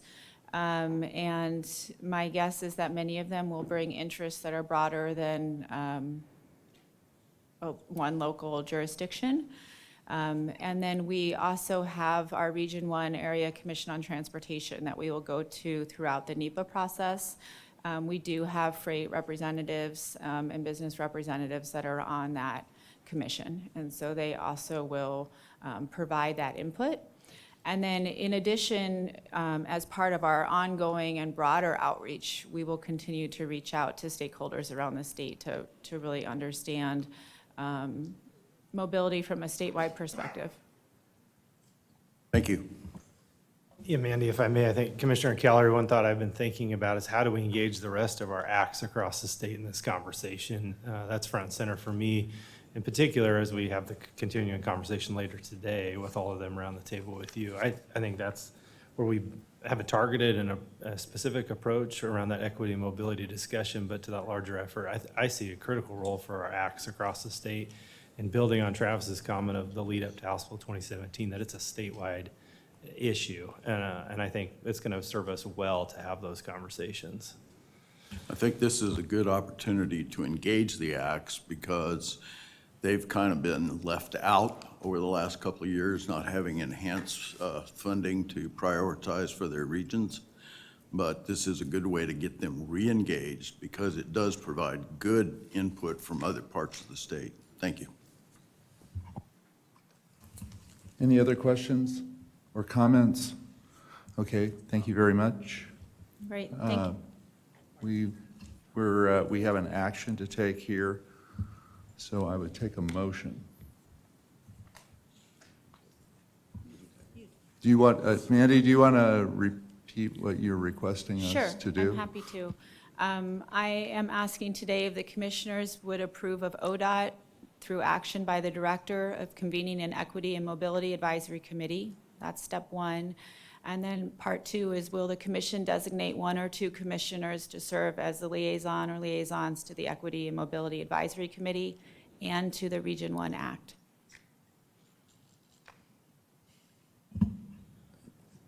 Yes, I think it's two motions.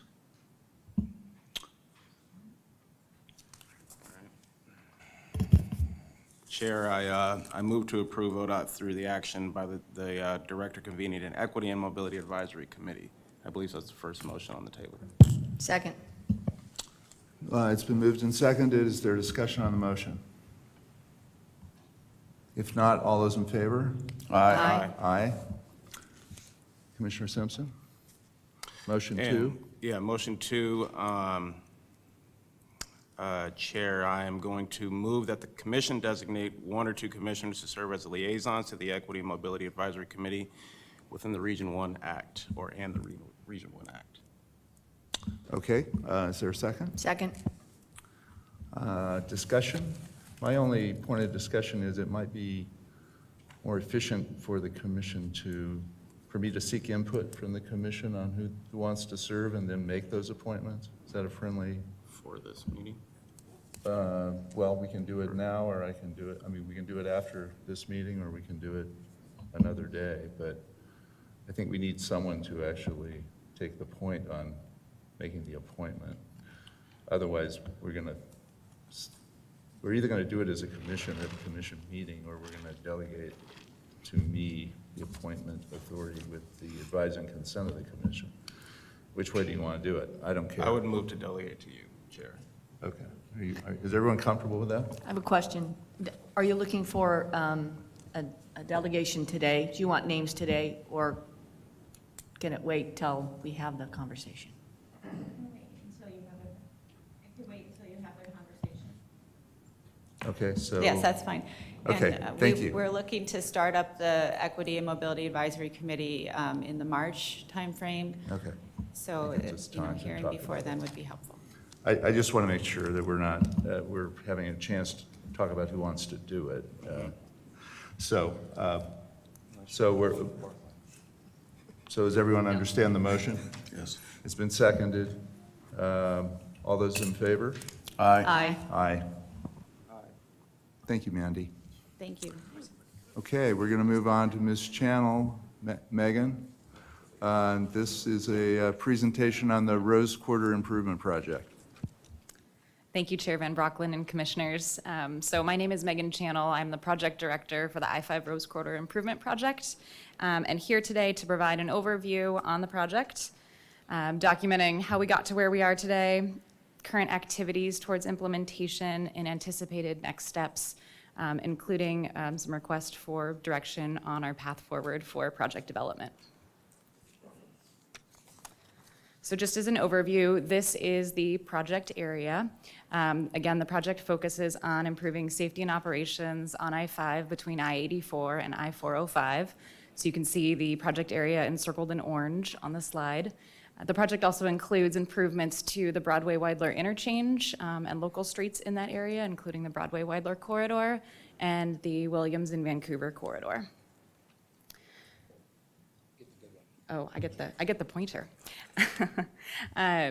This need for the project you heard through Travis's presentation, but I'll hone in a little bit more specifically on the Rose Quarter segment here. This is our largest bottleneck in our state, affecting some of the highest volumes of traffic and the traveling public. You've also heard that it's ranked as the 28th worst freight bottleneck in the nation and the top freight bottleneck in our state. With 12 hours of congestion each day, this is affecting travel reliability for our drivers and freight. Couple that with being the highest crash rate on an urban interstate in our state, and that just compounds the operational and unreliable travel times that we see through this area. So this project has been decades in the making. I-5 was originally constructed in the 1960s. And before I talk about the planning moving forward, I think it's really important to also acknowledge the history of this area. As you know, through well-documented history and conversations that ODOT staff has had with members of the African American community, we know that this was the historic African American neighborhood within Portland.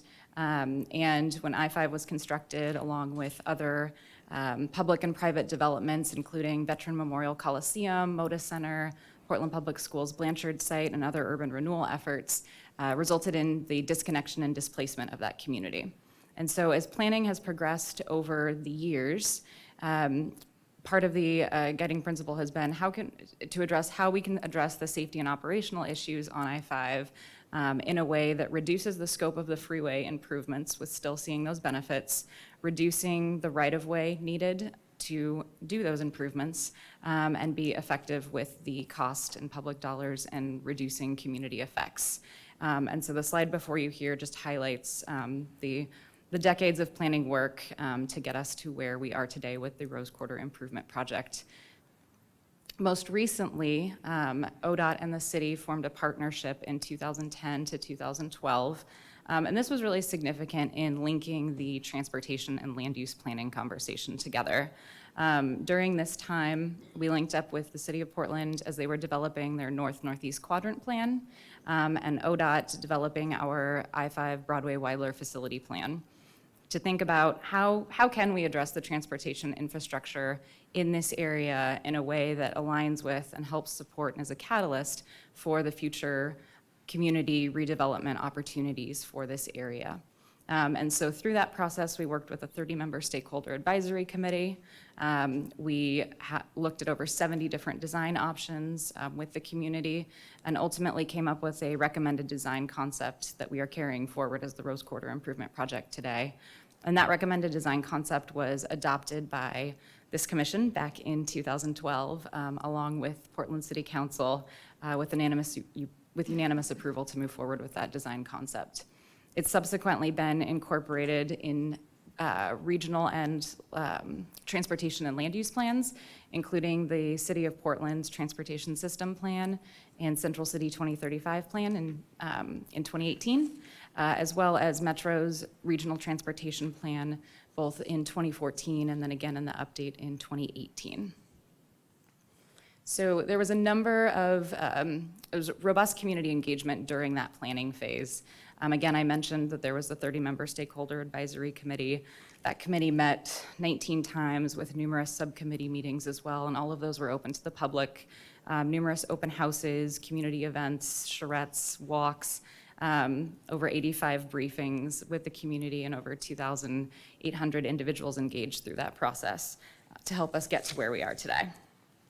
So we're building from this robust planning work and community engagement as we move forward and using that to inform our current project. So here's where we are today. You just heard me talk about the planning process. In early 2017, we, with our partners at the Federal Highway Administration, along with support from the City of Portland, kicked off the environmental review process for this project, and I'm going to talk about that a little bit later in my presentation. But the project team is also beginning preliminary design on the project as well. And based on our current schedule, that design would carry through year 2022 with anticipated construction in 2023, with about a 4 to 5 year construction period, with project completion anticipated in 2027. And with this, that we have done and will continue to do robust community engagement throughout project development. So this project, as you've heard through the panel, has been legislatively directed through House Bill 2017. It's one of the named projects for our state addressing congestion in the Portland metro region, which has statewide benefits. And through House Bill 2017, funding is provided on the order of $30 million per year starting in 2022. With House Bill 2017, we also have 2 key deliverables that were identified for us and through the commission. The first you saw at your last meeting, which was a project update as part of the Section 45 report. The next milestone that we have is the project's cost to complete report, which we'll be bringing to you at your next commission meeting for delivery to the legislature by February 2020. So through the environmental review phase, we're carrying forward the purpose and need of the project that was identified through that prior planning work, with the purpose being to improve safety and operations on I-5 between I-84 and I-405, and also to focus on improving travel reliability, all the while also supporting multimodal connectivity and strong community connections through this transportation investment in a way that links up with the city's land use vision. And so the environmental assessment that was done as part of our environmental review phase focuses and uses this purpose and need. So what is the project? A familiar slide from Travis's presentation. Sorry for the redundancy, but again, this shows the improvements that are proposed on the I-5 main line. They include auxiliary lanes and shoulders on I-5 between I-84 and I-405. These auxiliary lanes are a little over a mile in their connections and will give drivers more time and space to merge and weave in an area where there are 3 interstates that come together with 5 or 6 on and off ramps depending on whether you're going in the northbound or southbound direction. One thing that I will note as you look in the southbound direction, 99% of the traffic that is accessing I-5 southbound from the Fremont Bridge, so I-405, is seeking to exit in the 3 project exits in the project area. So that includes the Broadway exit, the I-84 eastbound exit, and the Morrison Bridge Central City exit. So what that means is today, those drivers at 99% of traffic has to merge into the 2 through lanes of traffic in order to make those movements. With the implementation of the auxiliary lane, they'll have that direct lane to be able to make that direct connection And this is a similar condition to what we saw on I-5 in the southbound direction, which Travis mentioned earlier. So we would expect to see similar travel time improvements and reduction in delay with implementation of the auxiliary lanes. Full shoulders are also proposed in these same locations in areas where shoulders are limited or don't exist today, which again would give drivers an opportunity to pull out of the way of traffic if they need to, and also for emergency responders to access an incident within or beyond the Rose Quarter. I think it's also important to highlight that this project is much more than just those highway improvements. It also includes a number of improvements and new connections on the local street system. So this section of I-5 is depressed in a trench, and so there's a number of bridges that cross over I-5. Those bridges, being Broadway, Weidler, Williams, Vancouver, and Flint, have to be removed in order to do the improvements on I-5. And so through the prior community planning process, there were lots of conversations around, well, if we have an opportunity to rebuild them, how would we rebuild them in a way that would make sense for our community and our city to, again, help achieve the land use goals? And with that came the highway covers. So there are 2 highway covers that are proposed as part of the project, one at the Broadway-Weidler interchange, and then one just north of the Broadway-Weidler interchange. And those are intended to provide new community space, passive open space for wider bike lanes, for wider sidewalks, community gathering spaces.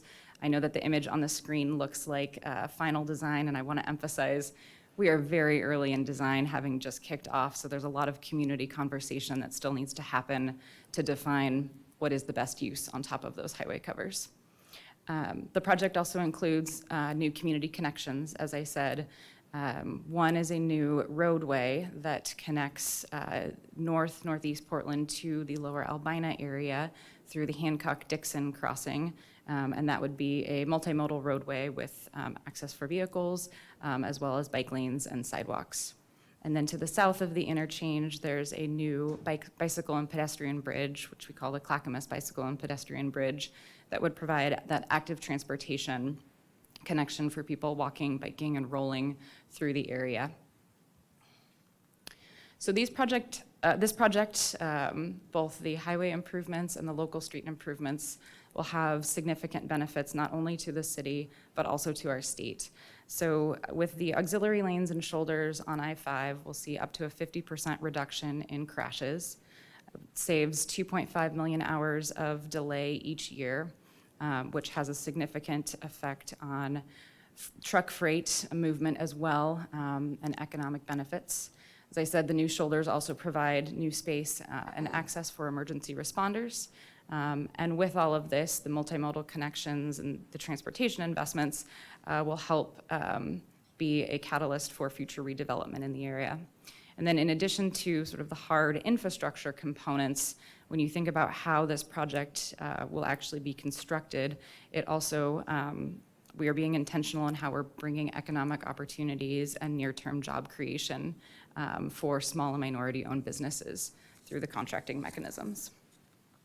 So speaking of contracting mechanisms, another benefit of the project is how we're delivering the project. So earlier this year, ODOT Director Garrett approved a low bid exemption for this project. And what that means is that we have an opportunity to use a different way of delivering the project. So rather than designing the project and then bidding the project and then selecting the lowest bid contractor to build the project, we're using what we call a CMGC delivery method, and that's Construction Management General Contractor. What that means is that we bring the contractor on early in the design phase based on best value to work collaboratively with ODOT as a strong owner and our design team, along with our owner's representative team, to bring value engineering, to really optimize design, increase efficiency with project development, identify and mitigate risks early, and provide the most cost-effective and schedule efficient process and project moving forward. This particular method was selected for the project based on 2 key elements. The first is what I'll call kind of the hyper-urban nature of this project. You've got some of the highest traffic volumes and freight volumes on I-5 moving through. You look on top and you have Broadway-Weidler corridor that carry Portland streetcar and transit. You've got the Vancouver-Williams couplet, which carries some of the highest volumes of bicycle and pedestrian movement in this area. And throw in a Blazer game or something happening at Veterans Memorial Coliseum, and there's just thousands of more people. And so how we're able to be most effective in constructing this project is really important, kind of weaving all of those different layers together. So this process helps us with that. Secondly, it also helps address the need for robust community engagement. It allows us to have more effective conversations with the public around not only project design, but constructability, and being more efficient and effective in addressing the needs. It also, the CMGC method also gives us a unique opportunity to enhance economic opportunities for our contracting community, and specifically our DBE, or Disadvantaged Business Enterprise community. So we are, through this project, and with the support of Director Strickler, and thank you very much for this, is focused on doing business differently. So we have been actively working with the DBE community to stand up what we call a DBE and workforce training program specific to this project to, again, maximize opportunities for small and minority-owned businesses, learning directly from the community, what are the barriers that they often face in contracting, and how can we build that in up front with our contracting specifications to ensure that we're maximizing the opportunities moving forward, helping build capacity, helping provide technical assistance. And we hope that Rose Quarter can be a model for this type of contracting and workforce development for other projects moving forward. So as I mentioned, I told you I'd talk about the environmental review process. Again, this process kicked off in 2017 with our federal partners at FHWA, and we conducted an environmental assessment. And the environmental assessment looked at two alternatives, and this was building again from the prior planning phase. The environmental assessment looked at a no-build alternative, so not building the project, and it looked at a build alternative, which is the recommended design concept that came out of the planning phase. And through this, we followed federal guidelines pursuant to the National Environmental Policy Act, or NEPA, to evaluate across a number of different topics, from transportation, environmental effects, to the human and human-built environment and the natural environment as well. So with this, we published the environmental assessment in February. It was put out for a public comment period. Public comment period was extended to 45 days beyond the original 30-day comment period, based on the request of the community.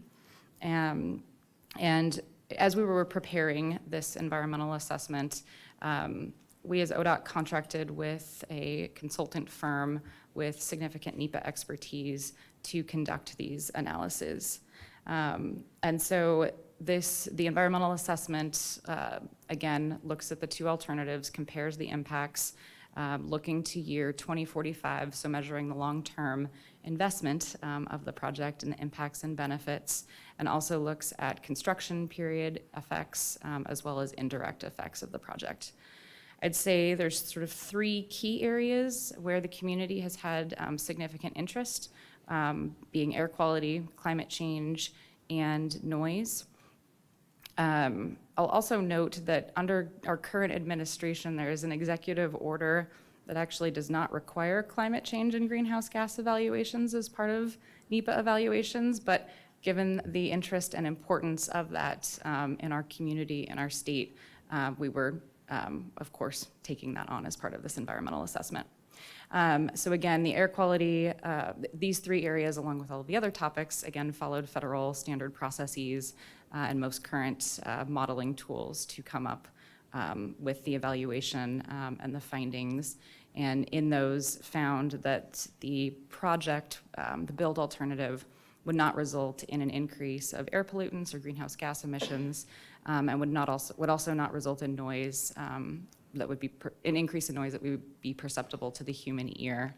When you look specifically at Harriet Tubman Middle School, which is adjacent to the project area, relative to noise, the project does, despite the increase not being perceptible, the project does recommend a sound wall in that area to mitigate existing noise levels that would actually bring the noise levels at that site to levels that are lower than exist today. And Portland Public Schools would obviously be able to choose whether they wanted that sound wall to be implemented. So through the environmental review phase, again, we did a robust community engagement process, and this is in addition to the work that was done in the planning phase.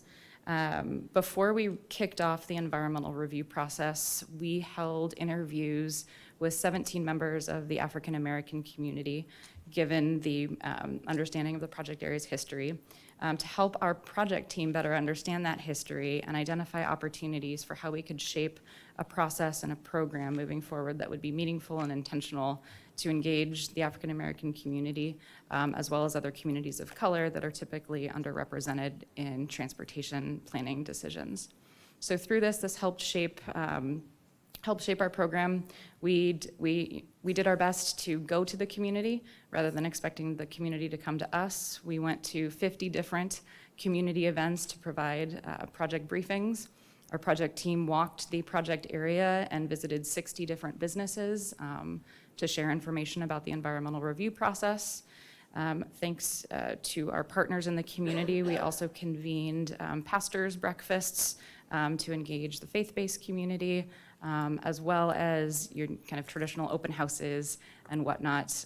And we also held a public hearing specific to the environmental assessment to provide an opportunity for public testimony from the public during that 45-day comment period. I'll note that as part of an environmental assessment, public hearings are not required, but again, given the level of engagement, we wanted to ensure that we were providing that opportunity for the community to be engaged.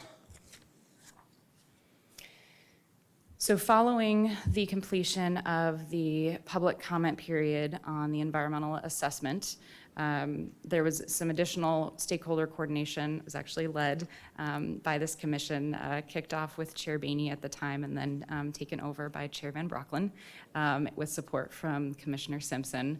And the convening of the stakeholder coordination was about focusing on desired outcomes for not only the project, but for the broader Rose Quarter area. And those key discussions included conversations around how this project could be a catalyst for the Albina neighborhood in revitalization, desires and conversation around the highway covers and what those uses ultimately can and should be, as well as highlighting the importance of partnerships and community engagement. Through these conversations, there were a number of stakeholder requests around additional technical analysis, including requests for an environmental impact statement and additional information around effects to the adjacent Harriet Tubman Middle School. And there were also requests around the development of a project advisory group. We've also received requests for the third-party highway cover evaluation, which would bring on an independent contractor to help address some of those questions around what are the appropriate uses for the highway covers, how can they be designed in a way to accommodate those. And so we do stand ready based on the input and direction from the commission to kick off that third-party highway cover evaluation. Another request from the stakeholders just to identify our common and shared values and goals as we move forward. So I spoke to the request around the stakeholder advisory structure. This shows the consideration of the project governance structure, specifically standing up an executive advisory committee as well as a community advisory committee to ensure that we have robust engagement from our executive leadership as well as the community in informing and advising the project. And so what you see on this proposed structure would be the Executive Advisory Committee working closely with the project team, as well as this commission and our ODOT Director's Office to inform those decisions in coordination and liaison with a Community Advisory Committee.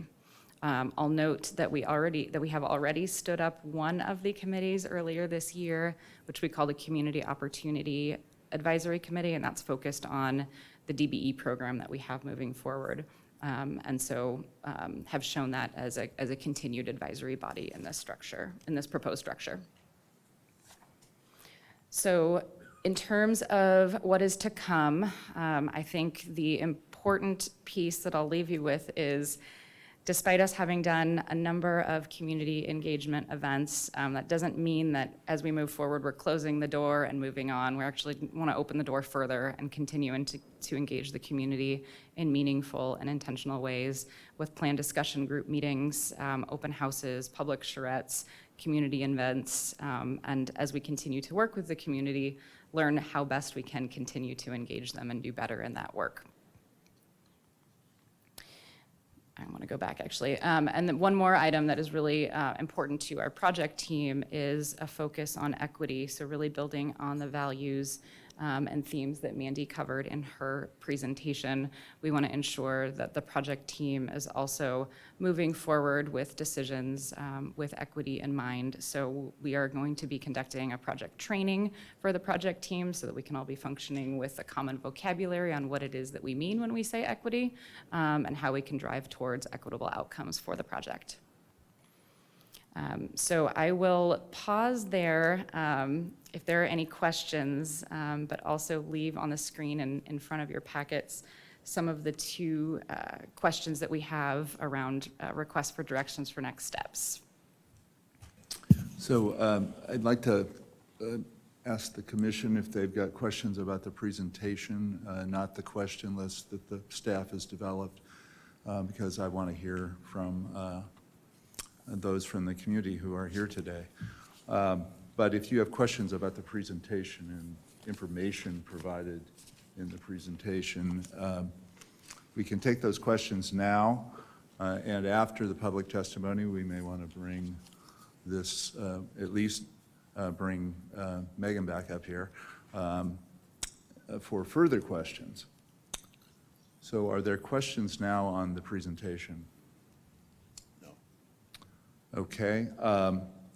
What I'd like to suggest then is I'm going to open the public comment period and take one comment from Sarah Wright, who is here to talk not about the Rose Quarter. And then we're going to take a short break, and then we're going to take comment on the Rose Quarter Improvement Project. If you are with a group and you want to have a couple of spokesmen speak for the group, that's fine. If if each of you who are here would like to speak, that's fine too. So the break will give those of you who are here to talk the chance to organize in terms of whether you want to speak individually or have spokespeople for a group of people, and we'll adjust the time accordingly. Otherwise, it will be 3 minutes per person. So with that, thank you to the panel. We'll hear from Sarah on the, we have our timing machine revving up. Sarah from Oregon Environmental Council, and I think you wanted to talk about congestion, the congestion presentation, not the Rose Quarter presentation. So welcome, Sarah. The floor is yours for 3 minutes. Thank you. Chairman Brocklin and members of the Oregon Transportation Commission, thank you for your time today. My name is Sarah Wright. I'm with Oregon Environmental Council. We did submit a letter on the Rose Quarter in conjunction with Thousand Friends, but that's not what I'm here to talk about today. I'm here to ask you to consider what the goal of ODOT's congestion relief efforts should be. Oregon Environmental Council believes that the congestion relief approaches should look beyond the short-term limited goal of increasing throughput and strive to improve equity outcomes, climate impacts, and the efficiency of the transportation system. And I appreciate Director Strickler's emphasis on zooming out and thinking about mobility management rather than traffic management. This is a good beginning to a new approach. We all agree congestion should be addressed in order to make travel time more reliable for people and goods. Solving this pressing problem is also an opportunity to think differently about transportation projects, programs, and investments. ODOT should be asking a couple of questions in every case. How does this project, program, or investment affect greenhouse gas emissions? And how does this program, project, or investment affect equity outcomes? And if the answers to these questions are not substantially and in a pro-social way, then alternative solutions must be pursued instead. Bottlenecks are bottlenecks because of the number of vehicles on the road. When they were built, they were not congested. They became congested because of induced demand and population growth. If auxiliary lanes are added, extra space will become congested in the future if we continue with business as usual. This is a treadmill, and like every treadmill, it is getting us nowhere. It is also eating up more space and polluting more and failing both of the equity and climate screening questions that I mentioned. Instead of continually making space for more vehicles, we must make it easier for more people and more goods to move through our space. We know that in order to achieve our climate goals, we must reduce vehicle miles traveled. We also know it is not necessary to increase VMT in order to thrive economically. In fact, when we reduce VMT, we create opportunities to use that space and that money to move more people and goods more equitably, more efficiently, and more sustainably.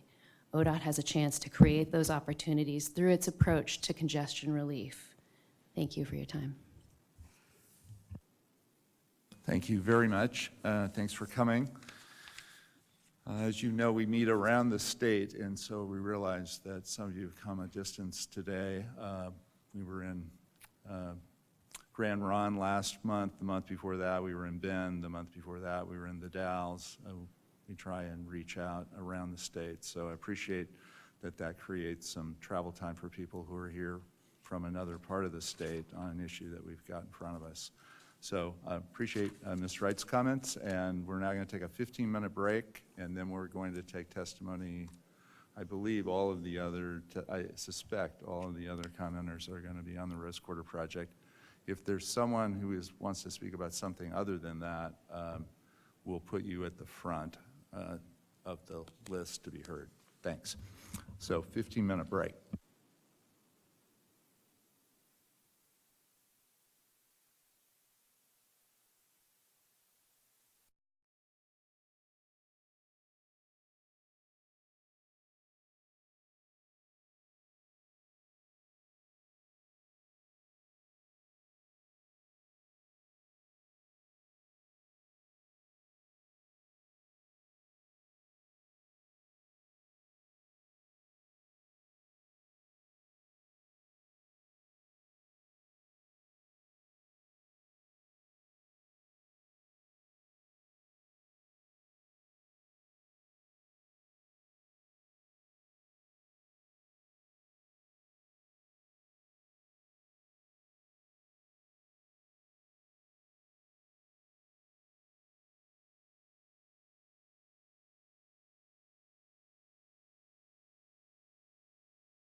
Okay, we're going to go back into session. So I'm going to call you up 4 at a time to sit in these 4 seats up here. The microphones require you to push speak, which is down on the base. You'll see a red light go on down there and this red light go on up here. And that's how you know that your microphone is on. So let me call up the following people. Scott Bailey, Ted Adlin, Eden Cook, and Nick Bury, and my apologies if I'm mispronouncing names. And you can certainly correct it for the record when you get up.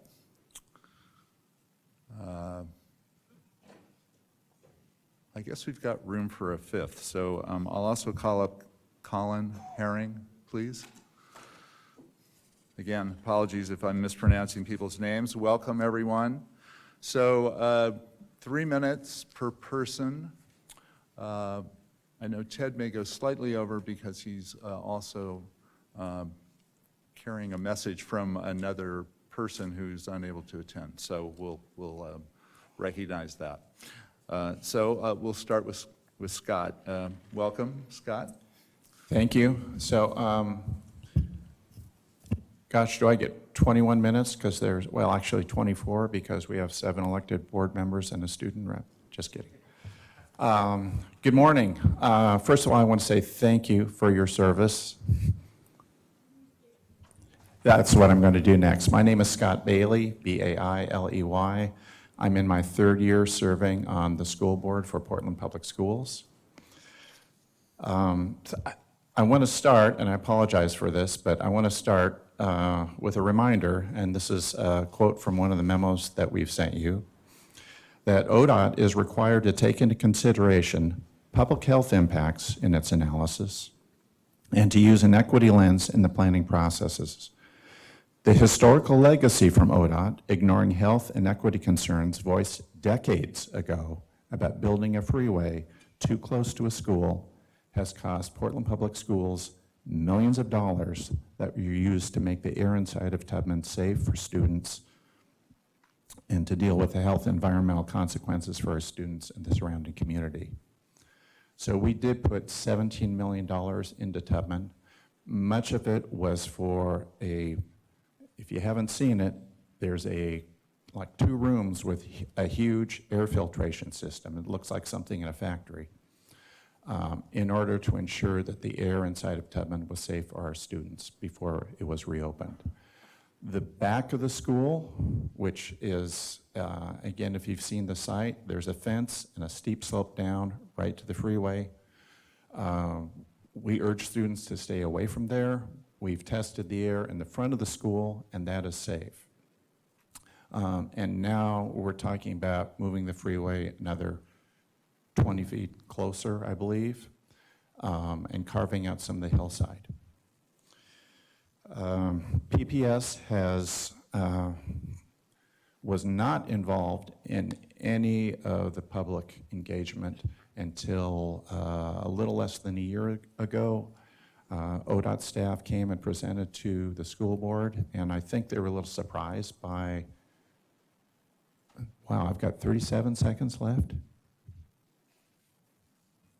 Yes, but I'll give you a little bit more. Okay, So thank you. keep So very quickly, our concerns. ODOT has acknowledged our concerns but not responded to them. The impact of construction.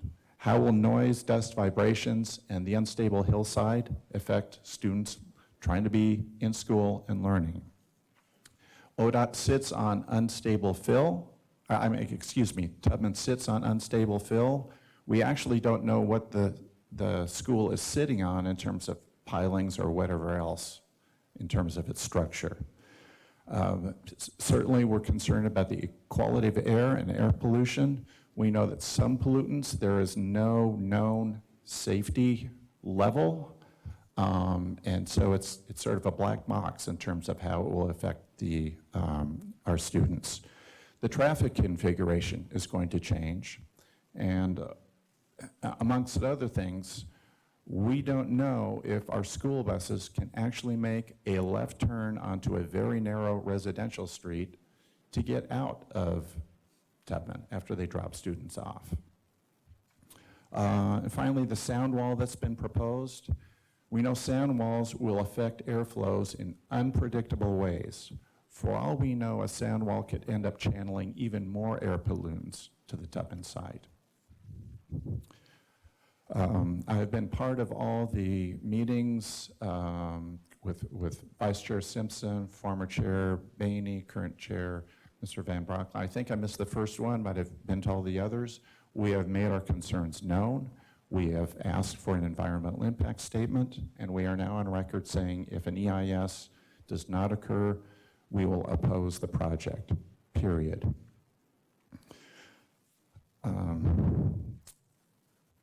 To move Tubman to a new site, our first ballpark estimate would be in the neighborhood of $100 million. If you want to extend $100 million to us, then we have something to talk about. So I'm not going to weigh in on climate justice issues. Others will. Even though we have a board resolution, we have a climate justice policy. I'll let others do that. But I would say we've been very frank in the meetings about where we stand. We have heard considerable support from other local jurisdictions and Alpina Vision Project for having an EIS. And frankly, we are under the impression, and certainly we are not the only ones under the impression, that ODOT was going to go ahead and ask for the commission to go ahead with an EIS until the last meeting when all of a sudden things changed. It's certainly to say we have, we want to be a good partner, and it's been a challenge. I'll stop there. Thank you for the extra time.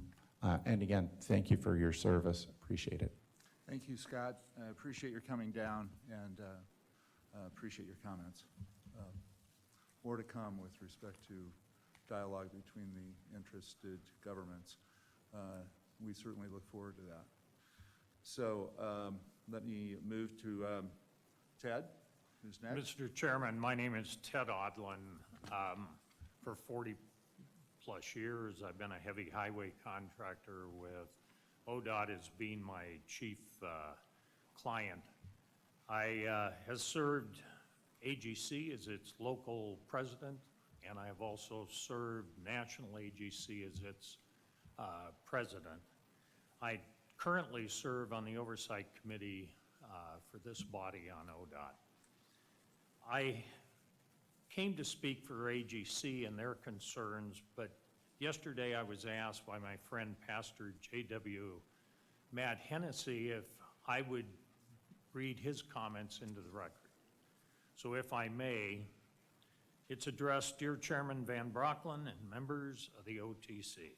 It is an honor and a pleasure to have my comments regarding the I-5 Rose Quarter Improvement Project read into the record by Ted Odlin, former president of the AGC.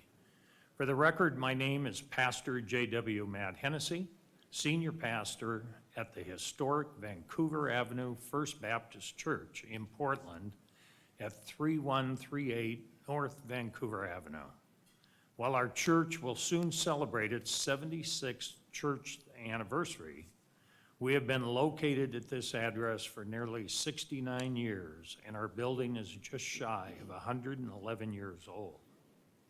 For those who may not know me, I have lived in Oregon for the past 31 years and came to the state from a career in city management, civil law enforcement, and public safety administration. I served as director of the State Workers' Compensation Division, global leader at Nike, president and CEO of a privately held software and financial verification company in Lake Oswego, chaired the Portland Development Commission, now Prosper Portland, and for the past 15 years have served Vancouver Avenue. It is my plan to be with you in person today, but I had to lead and preach the funeral service of a 72-year-old member of our church who died at the age of 94. Her service is at the same time your meeting is being held today. At the outset, I want to commend ODOT and PDOT for doing a great deal of outreach, sharing the vision of this project in a number of community forums, and sincerely receiving and responding to input. I was part of several meetings in the community on this project, held meetings with other clergy whose buildings are near this corridor, and co-sponsored a committee meeting at SEI that was standing room only. My initial concerns, which I expressed, were about displacement, environmental impacts, improvements at the interchange, jobs, as an opportunity to right past wrongs suffered in the African American community, and the ability to have a progress that was open, transparent, and accountable. I was satisfied with the environmental assessment and its findings that there would be an improvement in the air quality. I am satisfied with the interchange improvements would create a better flow of traffic without as much idling of engines. I was satisfied that there was accountability process in place to assure the public what was promised would be carried out. I was extremely pleased to learn and understand the CMGC approach ODOT is taking with this project. With all of that said, I was also satisfied that there would be other aspects of this project discussed that would not only create more jobs, but add to the livability of the area. It is my understanding there could be a delay in the process going forward, and I want to state as strenuously as I can, let there be no delays. Delays to this project and to the opportunity it has for jobs, economic prosperity for African American contractors and others in the workforce is vital. This project of between $400 million and $500 million will have hard goals and aspirational goals for all contracts and workforce that will be specifically advantageous to the community I represent. Therefore, I support the Catholic nature of this project. Again, I support the CMGC approach. I believe it will build up minority contracting firms' capacity in terms of experience, equipment, workforce, systems, and processes, leading to the continuance of work that promotes careers and living wages, which are vitally needed. The job created and sustained by this approach to contracting are not just what this project, but this approach to projects around state of Oregon will lead to the continuing upward financial and social health. Ted, I think we're going to have to wrap up because you're Okay. well over. Sorry. He just states one more time, please, no delays. Thank you. Thanks very much. I'm trying to get back on a 3-minute allocation, but thank you very much for carrying his message forward to us today. Do I have it correct? Eden, is that right? Eden Cook? Yep. Welcome. Thank you. Good morning. Good morning. My name is Eden Cook. I am a volunteer with Sunrise Movement PDX, a local youth organization fighting for climate justice. I am also an art teacher in the Portland Public Schools. I have also taught art at the enrichment program at Harriet Tubman Middle School. I am here testifying today because I am deeply concerned about how your proposed freeway expansion will negatively impact the lives of my students. On behalf of Sunrise PDX, I demand that you require ODOT to conduct a full environmental impact statement on the $500 million Rose Quarter Freeway expansion project. I also want to highlight that Sunrise PDX supports investing in green jobs for all workers. If we commit to building a livable future, there will be an abundance of jobs in retiring fossil fuel infrastructure instead of expanding it. As a teacher, I am in constant conversation with my students about how their lives are being impacted by the climate crisis. We discuss how transportation justice is climate justice. My students at Harriet Tubman currently breathe in toxic air full of arsenic and 3 petroleum byproducts polluted by vehicles when they are playing outside, which are far above local safety guidelines. This is where you're proposing to expand the freeway and to literally carve out their backyard to do so. If this project is approved, it is a death sentence for generations of children. The majority of students at Harriet Tubman are youth of color, and over 73% are classified by the district as underserved. This is environmental racism. Exactly a week ago, youth activists from Harriet Tubman stood in the cold rain in front of ODOT to make their voices heard. They said they spend their recess writing testimony instead of hanging out with their friends. In the face of the climate crisis, this is our reality. Portland's youth have the burden of standing up against corruption, greed, and climate complacency because the adults in charge are failing to. As an educator, I spend a lot of my time thinking about how to protect my students from bullying, from bigotry, from the climate crisis. The fate of my future and my students' future has been sealed by decisions of adults in power who for decades have aided the climate crisis with idiotic solutions like let's widen freeways. As we enter a new decade, it is time for leaders in our state agencies to do everything they can to protect our most marginalized frontline communities. On behalf of youth activists demanding accountability and action for the climate crisis, please protect our future. Thank you. Thank you, Eden. Appreciate your being here. Nick Bury, is that correct? Am I pronouncing it right? Bury, yeah. Yeah. Thank you. Welcome. 1 second here. Open it. My name is Nick Bury, and I'm an organizer with the Sunmars Movement in Portland. Thanks to the Commission for providing me this opportunity to speak to the need for urgent climate leadership and to present my plea that you embody such values. I'm 25 years old, and since the IPCC report states that we have about 10 years to drastically reduce carbon emissions or else face climate catastrophe, I'll be about 35 when my climate fate is sealed. That's a bit younger than most of us here.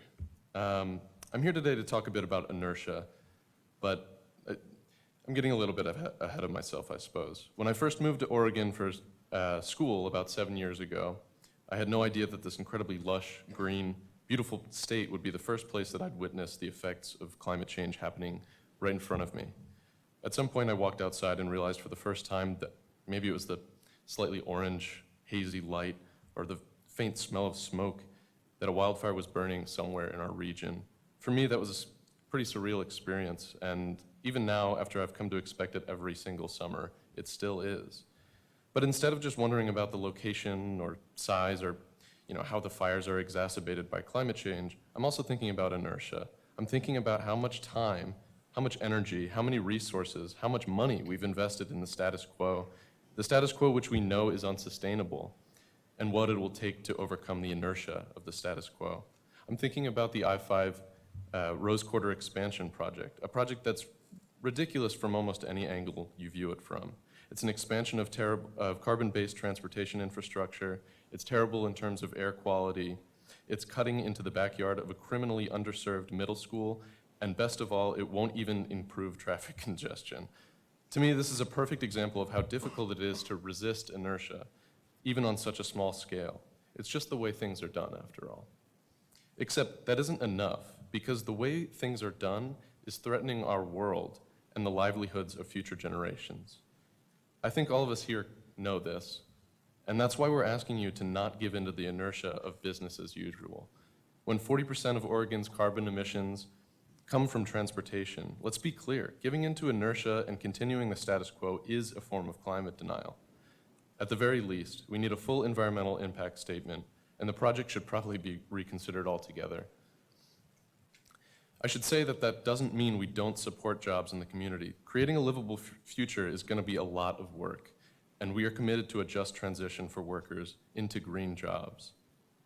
We need to change course. Climate change is an immeasurably huge and complex issue, and yet we can't count on the federal government to tackle our emissions. We'll instead have to rely on local leadership in meetings just like this one. where commissions like yours will have to decide whether to go along with inertia or to demonstrate the moral clarity that bold, unapologetic climate action looks like. We need to do everything we can to protect our most vulnerable communities. If our leaders in state and local government can't be trusted to do the right thing and fight inertia on a question as small and as ridiculous as this freeway expansion, how can we trust them with the much larger problems that will how can we trust them with the much larger problems that the climate crisis will sooner than later present to us? This should not be a hard decision. Climate leaders do not widen freeways. Do the right thing. We will be watching. Thank you very much. Colin? Yep, that's right. Thank you. Hi, my name is Colin Herring. I'm here on behalf of the Sunrise Movement in Portland. I'm 20 years old, and I'm a student at Portland State University. I will be 30 years old when my climate fate is sealed, and 30 years is not a lot of years, but 22 is even fewer, and my little brother will be 22 years old when his climate fate is sealed. I'm here on behalf of the Sunrise Movement, but I'm also here on behalf of my brother, who doesn't have the chance to speak for his own future. I spend days on end thinking about his climate future. All bias aside, my brother is far and away one of the smartest kids I know. And when he gets older, he wants to find out what's in a black hole. He wants to be the first one to go into a black hole and come back out. And his imagination is one of the most wild I've ever seen. The other day, he promised me that when, not if, he finds out about the contents of black holes, he'll be sure to email me. I'm not really sure why he wouldn't just call me and talk to me about it, but that's beside the point. As we all do, he has aspirations for his life, and what scares me most is the fact that I may never get that email from him. Because we'll destroy our planet and our people before he's even able to live his life as he wants and deserves to. Local leadership on climate is imperative. Thank you. We can't count on the federal government. Oregon has to be a leader, and 40% of our carbon emissions come from transportation. On behalf of my brother and the other youth climate justice advocates I've met through Sunrise, I'm here to ask for your help. It's the same help my fellow Sunrisers and I stood out front of ODOT for, out in the cold and rain alongside Harriet Tubman Middle School students, Portland Public School staff, and countless other advocates for our climate future. This help has to do with the Rose Quarter Freeway expansion, and specifically, I'm here to ask for an environmental impact statement, or an EIS, for the entire project. Today, we can make a difference moving forward in all of our lives, and that includes your children, if you have them. That includes my brother. That includes all my friends here today. Any person you hold dear who you think about any hour of any day. An EIS is critical to our efforts to combat the climate crisis right now. While this project would bring jobs to the community, what we want is the opportunity to create green jobs. A project of this magnitude deserves the most thorough examination we can give it to make sure that the jobs we create are the type we can have well into a sustainable future. And that's what I came here to fight for. Now, before I step away, the last thing I want to say is to remember that climate leaders don't widen freeways. Thank you for listening. Thank you very much. Thank this panel. Appreciate all the comment, and thank you for coming here. All right, so I'm going to call up Robert Hamilton. I think that's correct. Nate McCoy. Larry Anderson. Elaine Hakamian.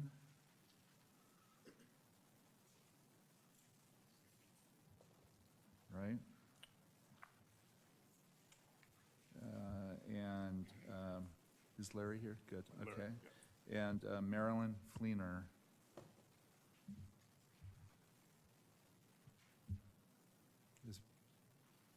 Is Marilyn here? Oh, great. Hi, Marilyn. Okay, we will begin with Robert Hamilton. Robert? Good morning, Commissioners. I am Robert Hamilton, Portland, Oregon. I'm with the Coalition of Black Men, and I'm reading a statement today from our president of the Coalition of Black Men in Portland, Oregon. We support ODOT and the OTC continuing forward with the project, using and completing the current environmental assessment process. We support this process to identify the opportunities and the geotechnical environment risks that directly impact the physical construction of the project. The other important concerns that have been identified by other key stakeholders should be addressed on a schedule that is parallel to the completion of the EA assessment and during the design development. The Coalition of Black Men wants to assure that the dollars that have been identified for this project are not in jeopardy of being routed to another project or lost altogether. This $500 million project represents a significant investment in the Rose Quarter area. The much-needed infrastructure improvement will ease some of the vehicular and environmental congestion. Equally as important, the project will provide jobs and be built in the historic albino community that displaced African Americans. The Coalition of Black Men is a 30-year-old nonprofit service organization that supports African American men and their families through mentoring, health and wellness, and economic development focused programs. The COBM has members directly impacted by the first convention center and Legacy Emmanuel Hospital's development. ODOT has preliminarily pledged 16 to 20% of the construction and related investment will be targeted for DBE businesses, and that 20% of the construction workforce hours be completed by minorities or women. This is historic for ODOT, who has traditionally used low bid contracting methods and has not had any significant accountability to utilize minority contractors. ODOT, for the first time, is publicly committing to using alternative contracting methods and setting a specific goal for DBE participation. This will result in over $80 million invested in minority contractors. The COBM will work with other community-based organizations to assure that African American, other minorities, and women reap the benefit from this significant investment. The National Environmental Policy Act has strong standards to review environmental risks.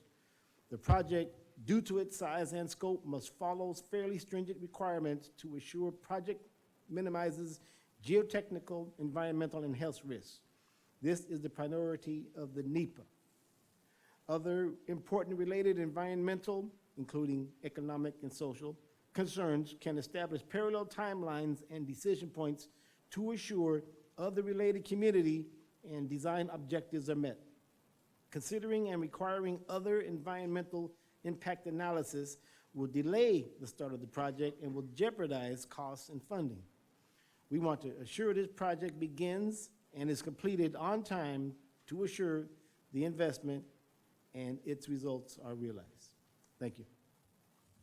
Thank you, Robert. Mr. McCoy?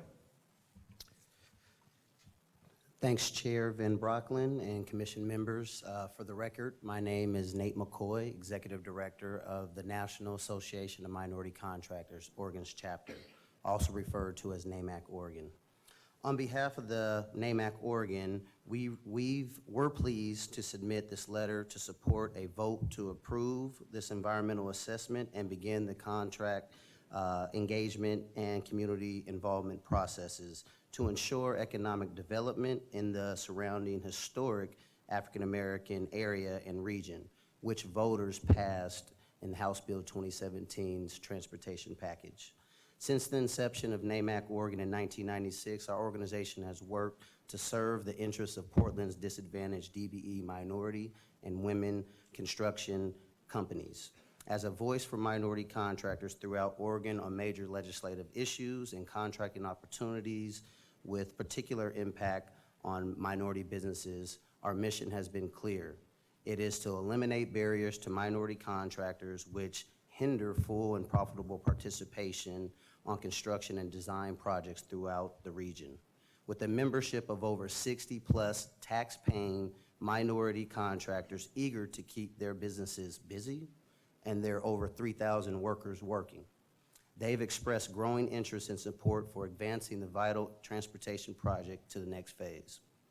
NAMAC and its partners here today believe economic development has a direct relationship to policy endeavors and the impact of economic and social well-being of people of color. Their history has been acknowledged by ODOT's leadership, but when presented through the lens of Portland's Black community, keeping in mind that urban planning and development in Portland are intrinsically linked to the history of marginalization and current social economic struggles of Black and brown Portlanders. We find it vital that government rewrite these long-standing wrongs and restore economic and social justice to this historic African American community. The I-5 project has the opportunity to afford upwards of $100+ million in DBE contracting workforce opportunities based on the projected DBE participation on this approximately $600 million transportation project. This project has also other economic development impact opportunities adjacent to I-5 through housing, jobs, community development improvements, including anti-displacement strategies, which we have the ability to reverse disparities prevalent in access to higher incomes and quality jobs. According to the current studies, DBEs, once again, have disparities continue to persist in all measures of contracting access and capacity building and on public projects. And this is just not acceptable. And I think with the CMGC processes, ODOT is pretty much ensured that we want to address these concerns. Government policies dating back to the founding of this country systematically discriminated against non-whites in virtually every aspect of society. While we have made great strides since then, local, state, and federal policies nonetheless continue to suppress minorities from economic prosperity and access to opportunities. As I stated, ODOT's leadership has the unique opportunity to pull meaningful public dollars to action to respond to these longstanding damages in these communities with the building of I-5, Memorial Coliseum, Legacy Health, and the Oregon Convention Center projects, which bulldoze through this historic albino community. NAMAC Oregon is excited to participate and support advancing the project and furthering the community processes to resolve other community concerns around this project. We believe continuing to collaborate with all the various stakeholders will ensure success and strengthen the economic prosperity and capacity building in the minority contracting community, not just in Portland, but throughout the state. Thank you for your consideration of these recommendations, and we look forward to the advancement of this project. Thank you, Mr. McCoy. Next, I believe we have Elaine. Is that correct? Yes. Elaine Akamian? Akamian. Akamian. It's okay, I'm used My to it. apologies. No problem. Welcome, both of you. Good morning. For the record, my name is Elaine Akamian, and I'm here on behalf of the Sunrise Movement in Portland. I grew up in the Portland metro area, and I am a student at Portland State, and I am an employee. I currently live in Northeast, close to the proposed Rose Quarter Freeway expansion project. I am 25, and my climate fate will be sealed when I'm 35. I commend Portland and ODOT in its efforts to alleviate what seems to be Portland's favorite small talk topic, how annoying our traffic is. Traffic is annoying for many reasons, a large one being it contributes to the high levels of pollution in our city. However, I'm here to share something more annoying than traffic. I'm really annoyed to be here today. I'm a full-time student and I work full-time, and while I would like to enjoy my brief winter break from my responsibilities, I cannot because I'm worried about the future health of my city. I'm here today to ask you to do the same. I felt it was important to be here today to speak out against the I-5 expansion project and ask for a full environmental impact statement to be conducted on this project. I lost my place. On this proposal that would be built in my backyard and in the backyard of the students of Harriet Tubman Middle School because I have to. Last Tuesday evening, I stood in front of ODOT with my fellow Sunrisers and community members to make it known that we are listening and participating in the shaping of the future of our city. We listened to community leaders, teachers, and students from Harriet Tubman Middle School themselves share their stories and speak in favor of a true environmental impact statement that actually captured how much carbon, how much traffic, and how much air pollution this project would bring into my neighborhood. I am annoyed that I had to stand in the rain on a Tuesday night to get my government's attention, but I felt that I must. What choice do I have if I want to live a livable future? I would assume the students of Harriet Tubman are annoyed with the decision that they make every day whether or not to go outside to play recess and risk breathing the pollution that is already present. We as the youth of this country and of this city must represent ourselves for the future of our city because we must. I can only imagine after however long it must have taken to create this proposed I-5 expansion project how annoying it must be to hear the community ask you to take more time in considering the implications, but you have to because you must. We are asking you, the Oregon Transportation Commission, to require the Department of Transportation, the Oregon Department of Transportation, to complete an environmental impact statement on the $500 million Rose Quarter Freeway expansion. Thank you for listening and taking into consideration my future, the future of my neighbors in Northeast Portland, and the future of the students of Harriet Tubman Middle School. Please, ODOT, stop being annoying and don't make us come back. We will continue to fight for our community and all of those that we hope to represent. Thank you for your time. Thank you very much. Next, we have, pardon me, Larry Anderson. Yeah, my name's real easy to get right. Doesn't fit me, by the way. Don't look like Larry Anderson. My name is Larry Anderson. I'm speaking on behalf of support of the recommended project. I'm talking as a longtime resident. My family first lived on Haight and Shaver, grew up in Portland. I was born in Manual Hospital. I worked for the Portland Police Department for a little under 30 years in the community where I was raised. We recognize that the corridor has been something of a very dangerous section and part of the city. It is very hazardous to drive through. It is very hazardous for the people who live around there. One of the things that concerns me as a resident who currently still lives in Northeast Portland is that a lot of people are now talking about the environmental impact that the freeway project may have. They're talking about their future being held hostage due to carbon.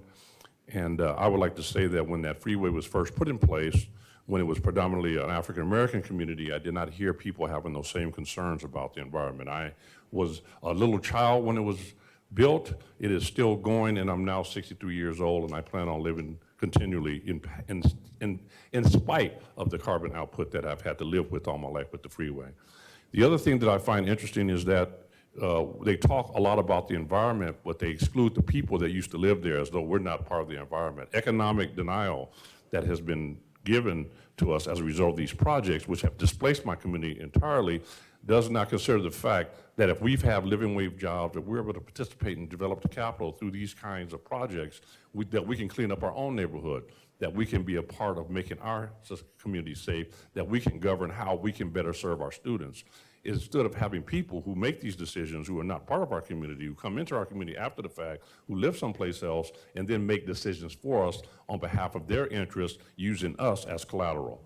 I am just to the point in my life where I see a lot of people talking about the impact that this is going to have on them in the future and not considering the impact that it's already had on the native people who lived there prior to their arrival and now have been displaced and do not have the economic stability to have living wage jobs so they can make decisions about how they want to live in the communities where they live and be served. So with that, I will rest and thank you for your consideration. Thank you, Mr. Anderson. Next, we have Marilyn Fleener, correct? Yes, that is correct. Welcome. Thank you. Hi, my name is Marilyn, and I organize with Sunrise PDX. We are a growing coalition of motivated youth who work day and night as volunteers to try to fight for a livable future. I'm from Portland, and I was also born in Emmanuel Hospital. I'm here today because I'm scared. I joined Sunrise because I'm scared. I lay awake at night, unable to sleep because I was born into a world that prioritizes capital over people.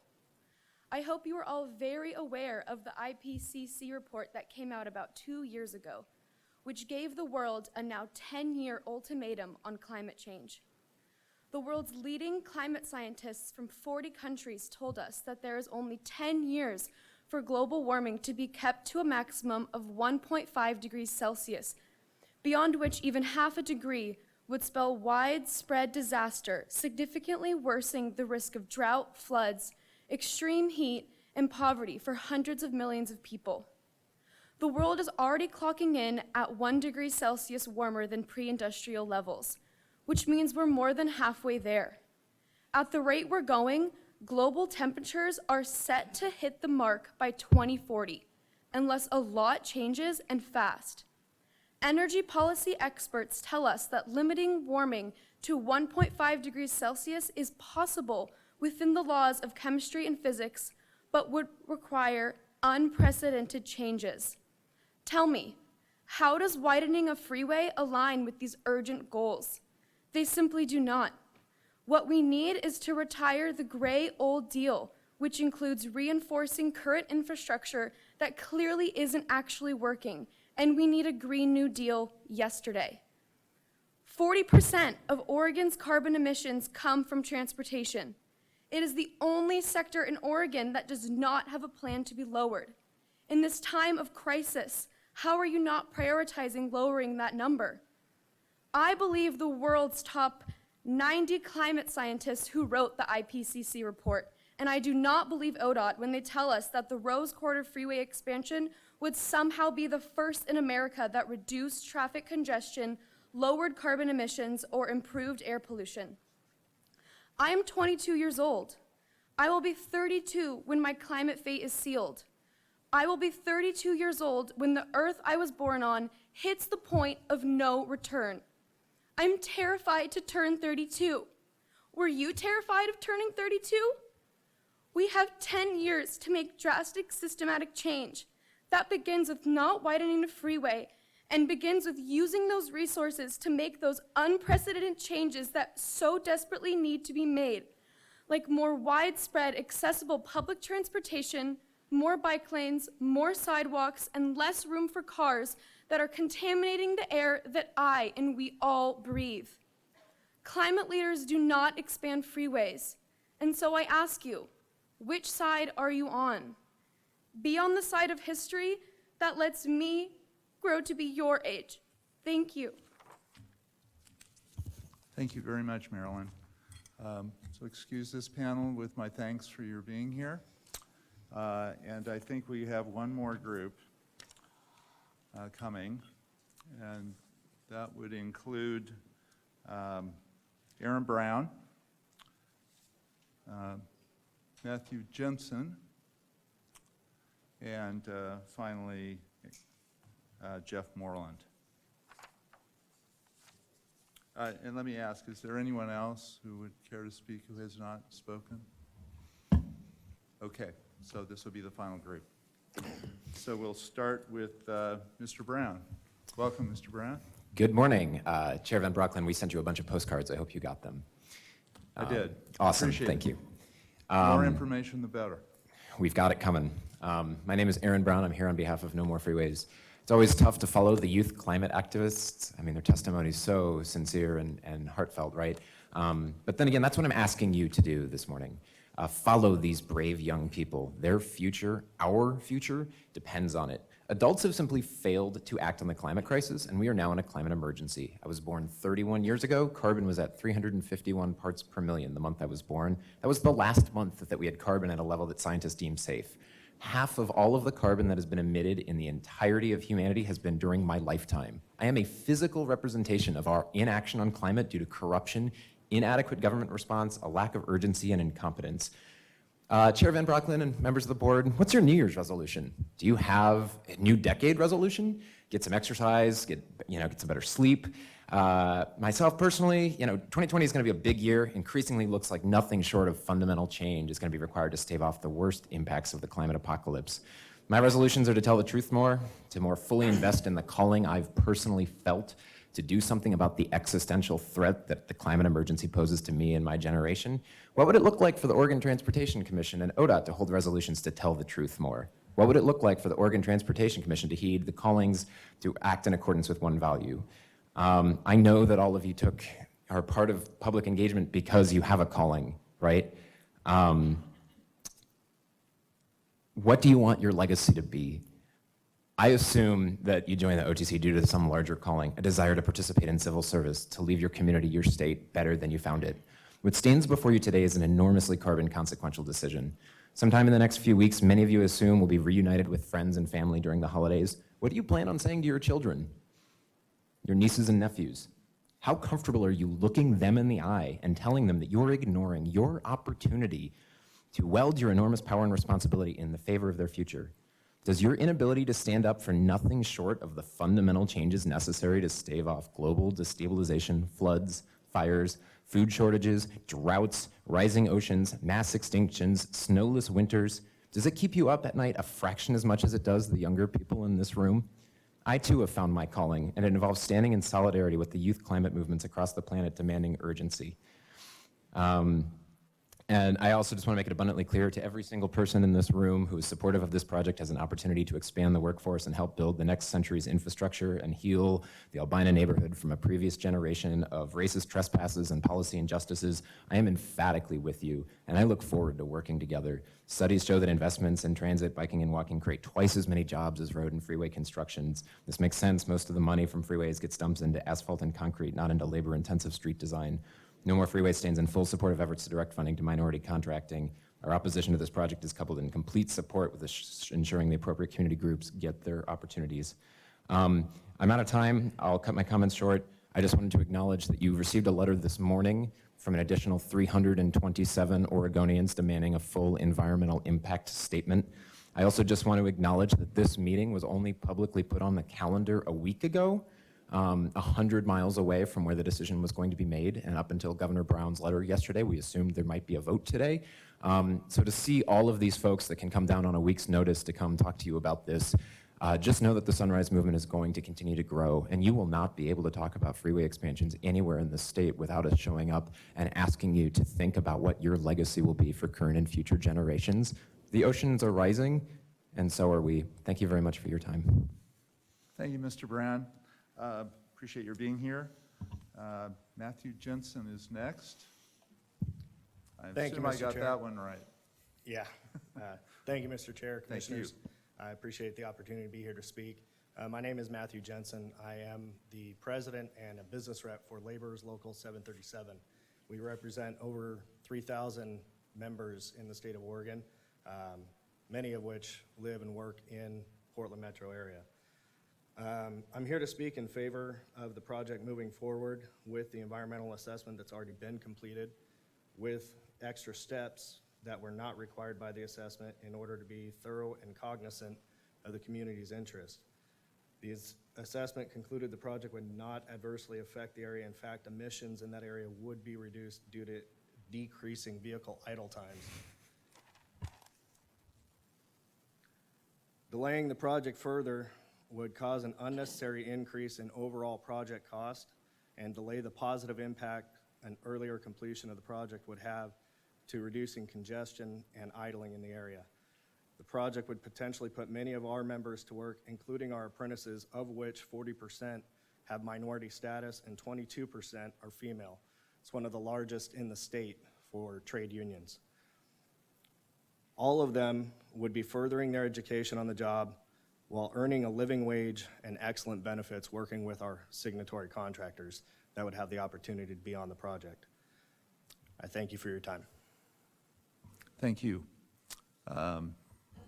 Last but not least, we have Jeff Moreland. Jeff? Good morning to the chair and ODOT commissioners. My name is Jeff Moreland. I am the president of Raymore Construction. Raymore is one of the largest minority contractors in the state of Oregon and employs upwards of 120 people. We are located on MLK in the heart of the historic African American community. 70% of all Raymore employees, including management, are people of color, with 40% being African American. I have personally mentored, ministered, coached, and lived in this community for the last 35 years. I have been a witness to the deliberate devastation that was imposed on us through redlining and all the development that aided in our displacement and helped gentrify our community. And when I say deliberate, I'm not using conjecture here. The history of racist planning in Portland has been well documented. There is a recent document called The Historical Context of Racist Planning and how this led to racial segregation and inequity for people of color in Portland that was just presented to the Portland City Council. This history is why I am so intentional in my business practices of employing and empowering people of color, specifically and unapologetically African Americans. And it's this history that brings me before you today. ODOT, for the first time in its history, is using an alternative delivery method, CMGC, for a non-specialized project that will be built through the outbounding community, which historically, again, was the heart of the African American community in Portland. ODOT chose this alternative delivery method to have more influence over how the prime contractors develop participation and contracting opportunities within the minority workforce, being a focal point being on a developing workforce. ODOT has committed to support these efforts by crafting the RFP, which is the request for proposal, in such a way that only firms who can demonstrate the ability to deliver the desired outcomes will be considered, and has agreed to develop several accountability systems to help ensure goals will be met, which is unprecedented for ODOT, being a contractor for the last 20 years. And I commend the director and all the commissioners for that. Please help me understand why there is any consideration being given to delaying this project. The Oregon legislature has earmarked $500 million of construction to fix a hazardous bottleneck that will improve the flow of traffic through our community, why reducing idling and improving air quality. Please help me understand why this is considered being delayed. ODOT has committed a hard goal of 16% minority participation, which could easily equate to close to $100 million of work for minority contractors and workforce. Please help me understand why this is considered being delayed. The key element to a thriving community is employment. The project will bring over 700,000 hours of employment specifically targeted to minorities, which equates to several hundred living wage jobs in our community. A community, again, as stated earlier, that's been deliberately decimated, displaced, gentrified, and marginalized. I find it extremely interesting that ODOT just completed 2 auxiliary lanes on I-205 with very little opposition. The 205 project passes through Midway, which is one of the only 2 minority-majority census tracts in Portland. Midway is an area that many African Americans who were displaced out of Albina moved. The project was not a CMGC, and ODOT did not make any strong commitments to deliver that project in such a way that minority contractors and workforce receive major benefit and build community. And again, this project received very little opposition. It definitely was not delayed by an EIS. For the record, we support the environment and need to reduce emissions, but the environment also includes the people of color.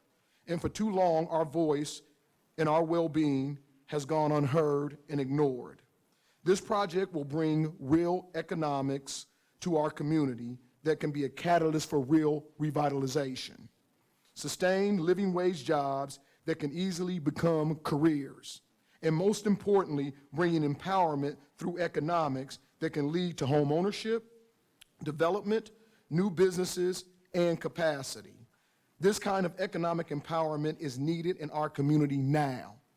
Do not, I repeat, do not delay this project any longer. I implore the Transportation Commission to move this project and get it out as soon as possible and get a contractor on board. Thank you. Thank you, Mr. Moreland. I thank all 3 of you for being here. Appreciate your comments, very helpful. Again, to everyone who is here today, whether you spoke or not, we appreciate your making our meeting and expressing your viewpoints or listening to the discussion. So we're now, I think, ready to move into a discussion of next steps on the Rose Quarter. When Chair Boehne, my predecessor as chair of the commission, organized the group that's been meeting with Portland regional leaders, governmental leaders primarily, the chair and Commissioner Simpson was involved in these meetings from the beginning, committed to the commission making the decision on the environmental path, a decision that has historically and normally been made at the agency level, not at the commission level. So that commitment was made, and we are standing by it, and we are therefore at a point where we need to talk about the EA process that's been completed, whether we would want any additional work to be done there or move to an EIS.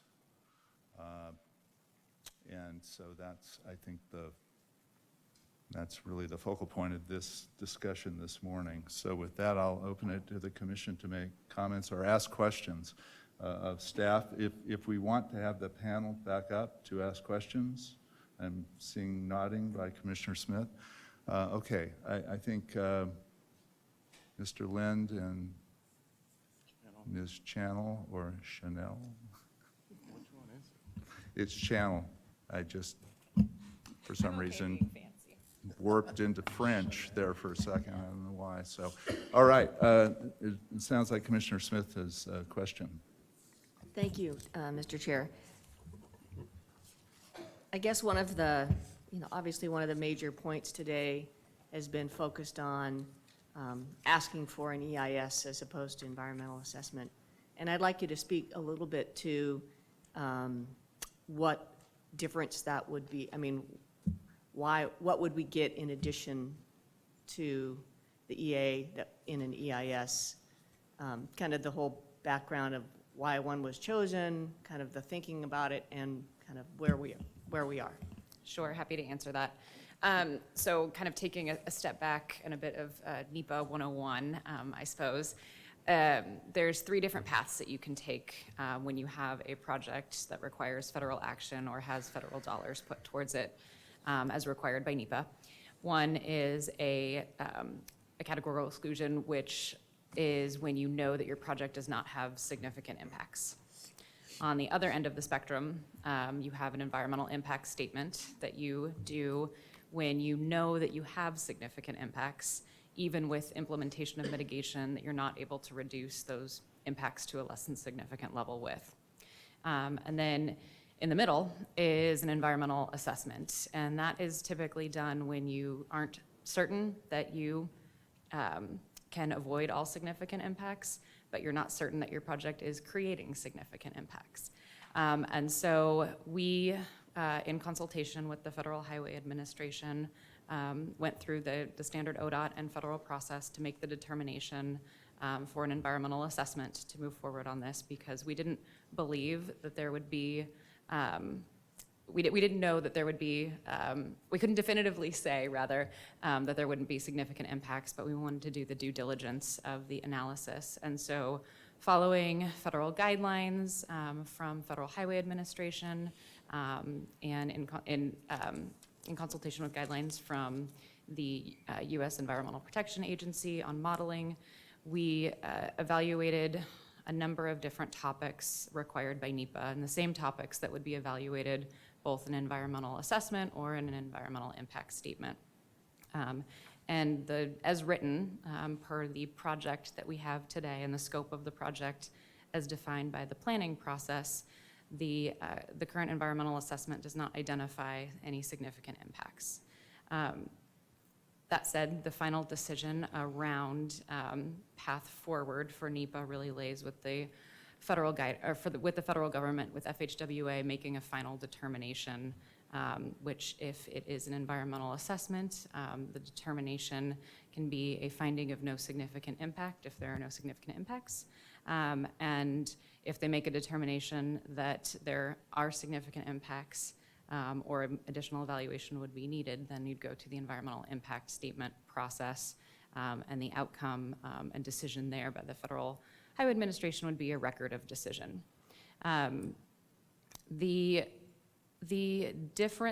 For Rose Quarter specifically, we knew that community engagement was a significant component of the project and needing to ensure the voices are heard. And I sincerely appreciate the voices that came here today to share their opinions about the project and process. But that said, there's also requirements around public engagement for an environmental assessment and an environmental impact statement. An environmental impact statement requires more robust community engagement. It requires you to do a public hearing during the public comment period, as an example. And despite us doing an environmental assessment, we tried to mirror and follow a lot of those public engagement requirements of an environmental impact statement. So while not required to do a public hearing during the public comment period, as an example, we did one for our environmental assessment. Another key difference between an environmental assessment and an environmental impact statement is the range of alternatives. And what that means is, I described earlier, the environmental assessment evaluated a build alternative and a no-build alternative. And an environmental assessment per NEPA is only required to look at one build alternative. With an environmental impact statement, you're required to look at multiple build alternatives.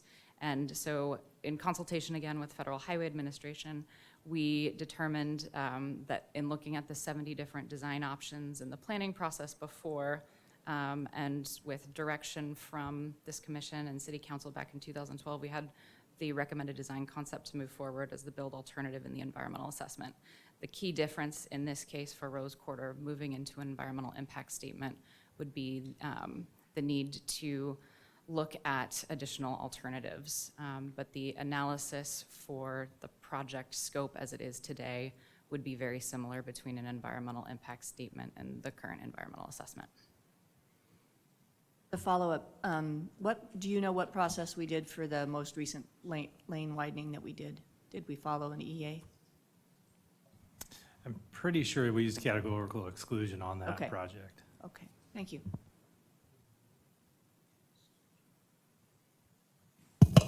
Are there other questions for Megan or Mac? When you were doing the EA, what baseline of pollutant levels and all that did you use? Yeah, that's a good question. So the environmental assessment, again, following federal guidelines around air quality and greenhouse gas evaluations, you look at sort of three different timelines, or three different scenarios. One is existing conditions. So what do we have today? So it's based on, we started the analysis in 2017, so baseline was using the most up-to-date information that we had as of 2017. We then we program out to year 2045, so looking at 20 years beyond the completion of construction as an approximation to evaluate the long-term investment. And you look at a scenario of not building the project, and then you also model a scenario of building the project. And so that allows you to do a more apples-to-apples comparison of a no-build and a build alternative. So we did that as part of the air quality, noise, and greenhouse gas evaluation. And then with that, also able to compare to the data that we had for existing conditions today. Follow-up? Yes, of course. Have you done anything additional? You started with 2017. Has there been any additional assessment as far as that baseline data? There has not been additional assessment specific to Rose Quarter. And we were, again, using the most available data when we were kicking off the environmental review process.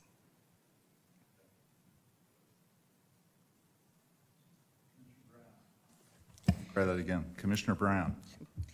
So I was wondering where we are at with the third-party independent study on the lids and the cover. And I know that process has been started. Where are we? Yeah, so that process had been started earlier, about 6 months ago. We put together a request for proposal and did receive consultant proposal in for that. We were requested by our stakeholders to hold that process to allow some additional community conversations to continue, but we stand ready to move forward with that third-party highway cover evaluation and work with the consultant that did put in the proposal. Do I have a follow-up on that? So does this change the project at all? So once you move forward with the analysis, and our partners have asked for that additional, I guess the question is, does it change the EA's? I mean, now do we have to look at it again for just that piece of it? I think it depends on what the outcome of that study is and what is desired for the highway covers. The environmental assessment is done, and NEPA in particular, is done early in project development processes and looks at more of design concept and evaluates the footprint of that concept rather than the sort of final design detail of things. And I say that because it gives you flexibility with your area of potential impact. And so depending on the nature of the outcome of the highway cover evaluation, the third-party highway cover evaluation, it's possible that those improvements would be accommodated within the current environmental assessment. That said, if there are things that come out that are desired and we're directed to move forward with, that would be outside of that area of potential impact or the original footprint that was evaluated, that may require additional analysis. It could be in the form of a NEPA reevaluation, which is standard in project development processes, or depending on the nature of it, could trigger a significant impact, and we'd have to do additional evaluation on that piece if that came to bear.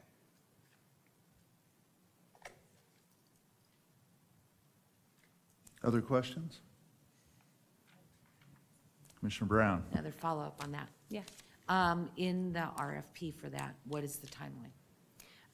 We originally assumed, I believe it was a 3 to 6 month timeline. I think that we can continue to accommodate and pursue that timeline if we were to initiate the third-party highway review now. Commissioner Smith? Just to follow up on that, so is there, if we were to go forward with an EA, make that choice, is there anything that would prevent us from continuing down with the third-party review and the dialogue with our community partners going forward? And then at any time, if we got to a point where we wanted to stop and go a different path, could we do that? Yeah, I'll answer that from sort of a risk management lens, I suppose. And so we are early in project design, just having reached preliminary design at about 15%. And we expect to continue communications with the community and making key design decisions really through 2020 and into spring of 2021. So that's a key time frame for us to be able to continue to shape and mold the project based on community input. And with the third-party highway cover evaluation, that would be part of it. I'd say in a perfect world, summer of 2020, to stay on current schedule would be the best time to be able to understand what the outcomes are of that third-party highway cover evaluation. That said, there's always opportunities moving forward. It just depends on how much at-risk work you want to do as it relates to schedule. And a follow-up on that, can you help us understand what impact the cost evaluation that we're supposed to have next month might have on this whole process? Sure. So as you know, the cost to complete report is required by House Bill 2017, is due to the legislature by February 1st, 2020. So we'll be bringing that report to you at your next meeting. We are remaining on sort of our current path in terms of assumptions for that cost to complete report, assuming the schedule that I had laid out earlier in my presentation. If the decision is a different path forward and additional analysis that would add delay, there is risk in terms of increased cost, the cost of delay and inflation, that we're sort of speaking to what the cost of delay would be in the report, but we are not at this point documenting much further beyond that, absent direction.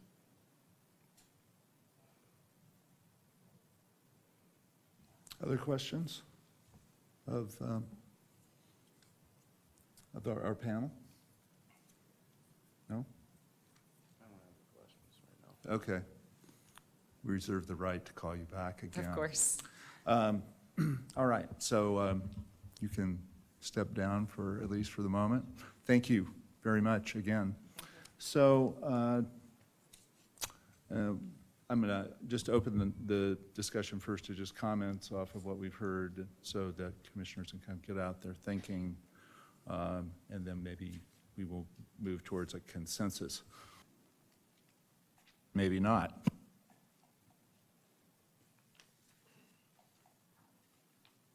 Commissioner Simpson, would you like to kick it off? Sir, yes, sir. Okay, so, wow, what a day.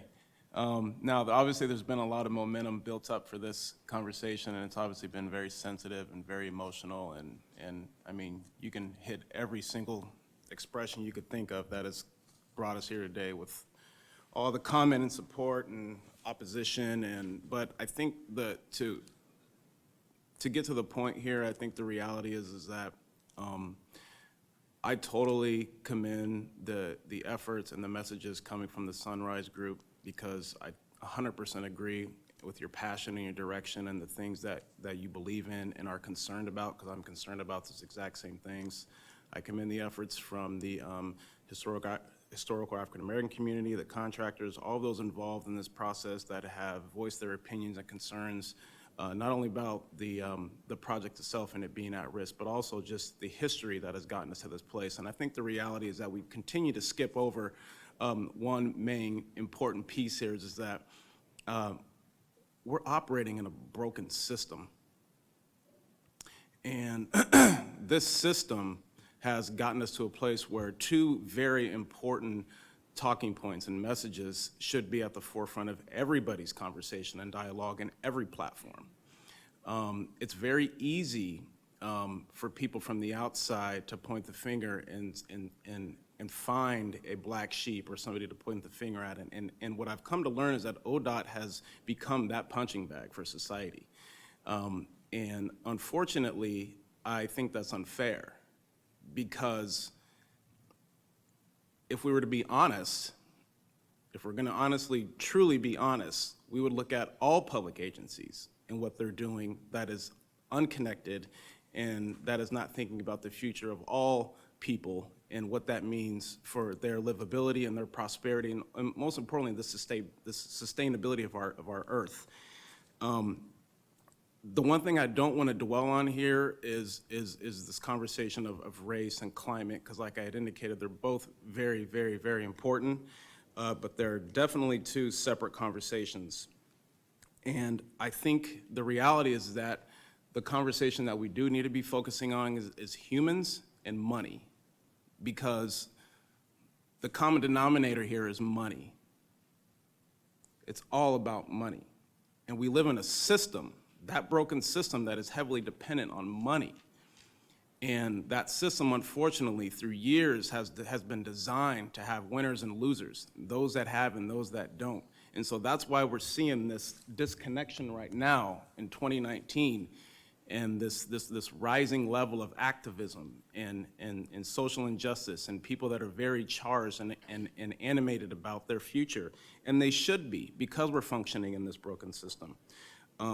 But I will tell you that, me personally, as I've been involved with this agency for, almost 5 years, a little over 5 years, I've seen some drastic shifts.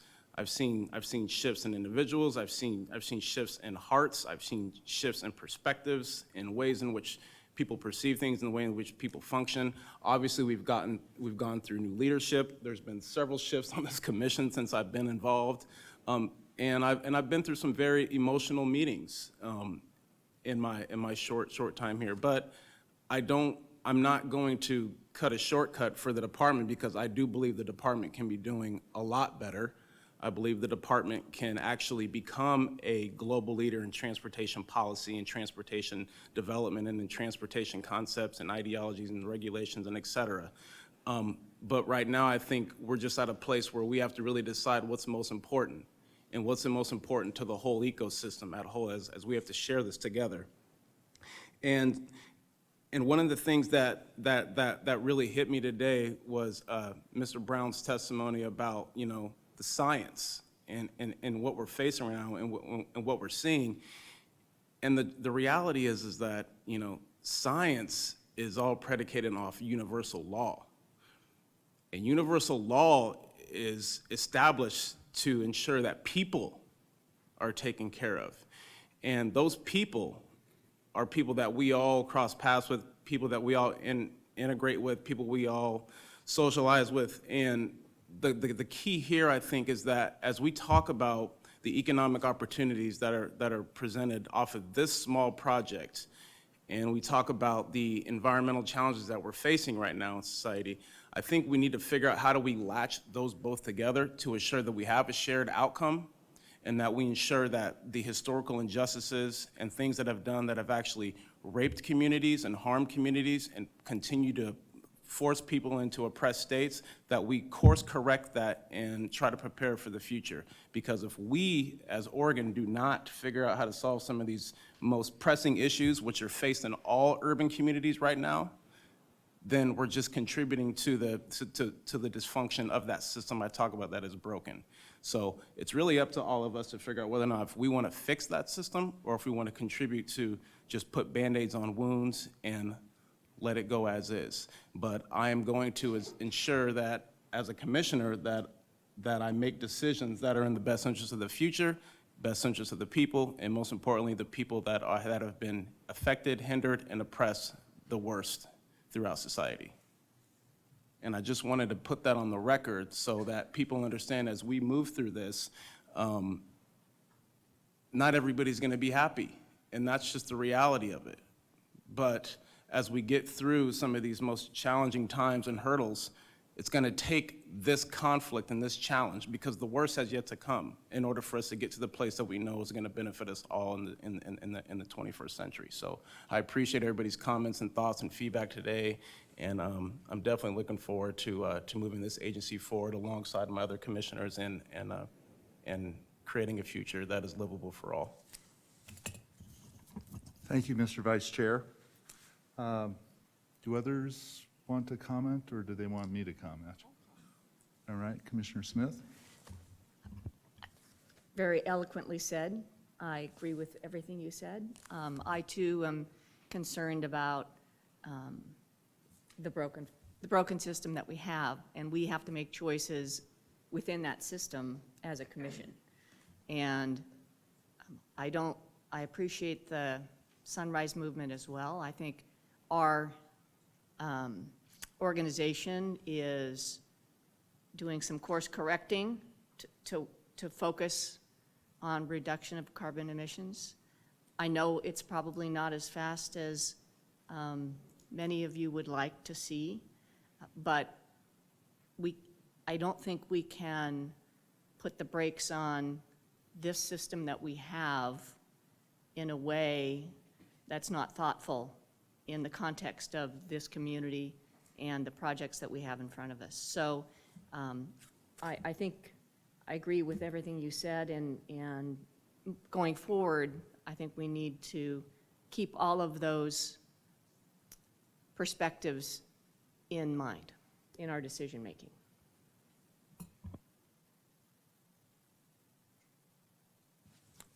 Other comments? Commissioner Brown. So yesterday, we were handed a letter from the governor asking us to delay our decision. And one of the things that my fellow commissioners I agreed on was we wanted to hear the public comment. We wanted to hear what you had to say. And I agree with everything that has been said this morning, along with your passion to voice your concerns. I think that we have a really hard decision in front of us that we have to make. But the one thing I think that is important is that the conversations continue. That, you know, when one of you mentioned that you'll be at every meeting, you'll start voicing your concerns on all these projects. Good for you. You need to. That's how you get your voice heard. And I've been a person who has spoken up, and I think that's why I'm on the commission now. And sometimes I wonder if maybe I should have spoke up. But I think I can guarantee you that a lot of the concerns that were not only in the governor's letter, but also yours, are being thought of and moved forward with this commission. Thank you, Commissioner Brown. Unless Commissioner Cowdery has comments, I'm prepared to say a few things. So first of all, I want to thank again everyone who is here today and all of those who commented by letter or otherwise in the last several weeks, and certainly in the last week or so. One of the reasons we scheduled this topic was to was because we knew we would hear from people and hear more broadly from people. And there's a value in listing something like this, even though there are those that probably didn't like the fact we put this on the agenda. We put it on the agenda because we have a project that has been mandated by the state legislature in a bill that the legislature passed and the governor signed into law. And we are required to design and build the project. So then we start talking about what project and what process, and that's what we're in the midst of. No one on this commission voted for or against the Rose Quarter project or voted for or against the funding of the project or the level of funding. That's not in our purview. That's in the purview of the elected leaders of the state, the governor and the legislature, and they did that at the 2017 session. That's not to say we don't have we don't have a number of decisions that we're charged to make, or our department is charged to make, and we are attempting to go through that process, and we have devoted a lot of time and energy to the process as a department and as a commission, and I will just tell you as a commission chair, lots of listening, lots of thinking about this. In light of all of the input we've received just in the last several days, including just now, and given particularly a letter which we received from the governor yesterday, which Commissioner Brown alluded to, my own view on this is that we need time to absorb that additional comment. And there are a lot of thoughtful comments that have been made in letters from elected officials and governmental leaders, but also from citizens, and then, of course, here today from a number of citizens. And those are all important. So, and there is much that's been said that I, as do the other commissioners, as reflected in their comments, are thinking through. There are a number of values in play here. There are economic values, there are environmental values, there are social justice values. There's a long list of things for us to think about. Our relationship to a middle school. All of those things are important to each of us. So we're not trying to railroad something through without listening, and we're not going to. Having said that, I do want to refer to the governor's letter because we were all appointed by the governor. In fact, all of us were appointed by this governor except Commissioner Simpson, who was appointed by the immediate past governor, Governor Kitzhaber. The rest of us were appointed by Governor Brown. I was appointed to chair the committee, the commission just recently, effective September 1st, by Governor Brown. So her voice, to me at least, speaking for myself, carries some additional weight because we serve at her pleasure. Her letter suggests that we take some additional time. I think the specific language in her letter is a few months. You can all debate what that means. And do more work. She identifies some of that work, and we have other work that we know we need to complete.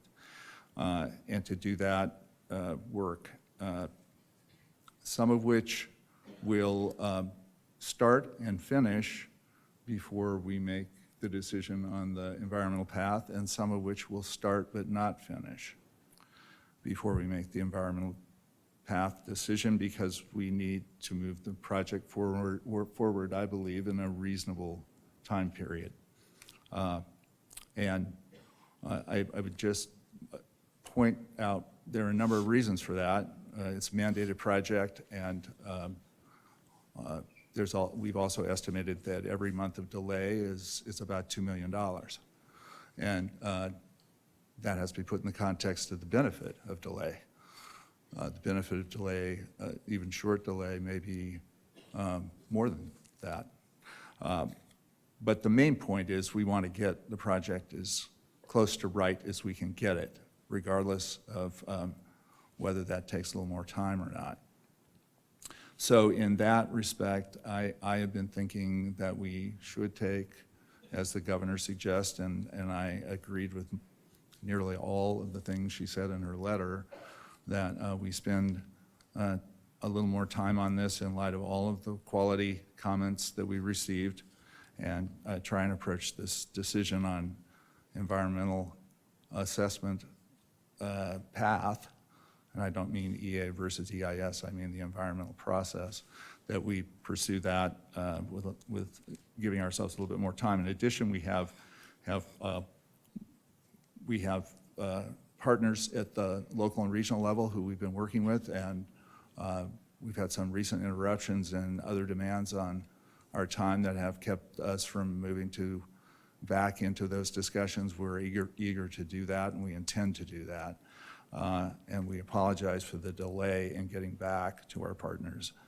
So I guess I'm of the view, in my own personal position at this point, is that we take a short period of time, a few months, as the governor describes, and review all of the information we've received in the last several days thoughtfully, not in a rushed manner, including your comments this morning, that we asked the department to deliver to us in January, January 2020, a cost to complete report on the Rose Quarter project. That's one of the big questions I have, because we've been talking about a project that's roughly around $500 million, and we have roughly around $500 million that's been provided in House Bill 2017, but I worry that the project may be larger than that in cost, and I personally would like to know what the current cost estimate is on it. There are also things we need to do with our, as I said, with our governmental partners, including, as the governor mentions, setting up various committees so there can be ongoing communication, and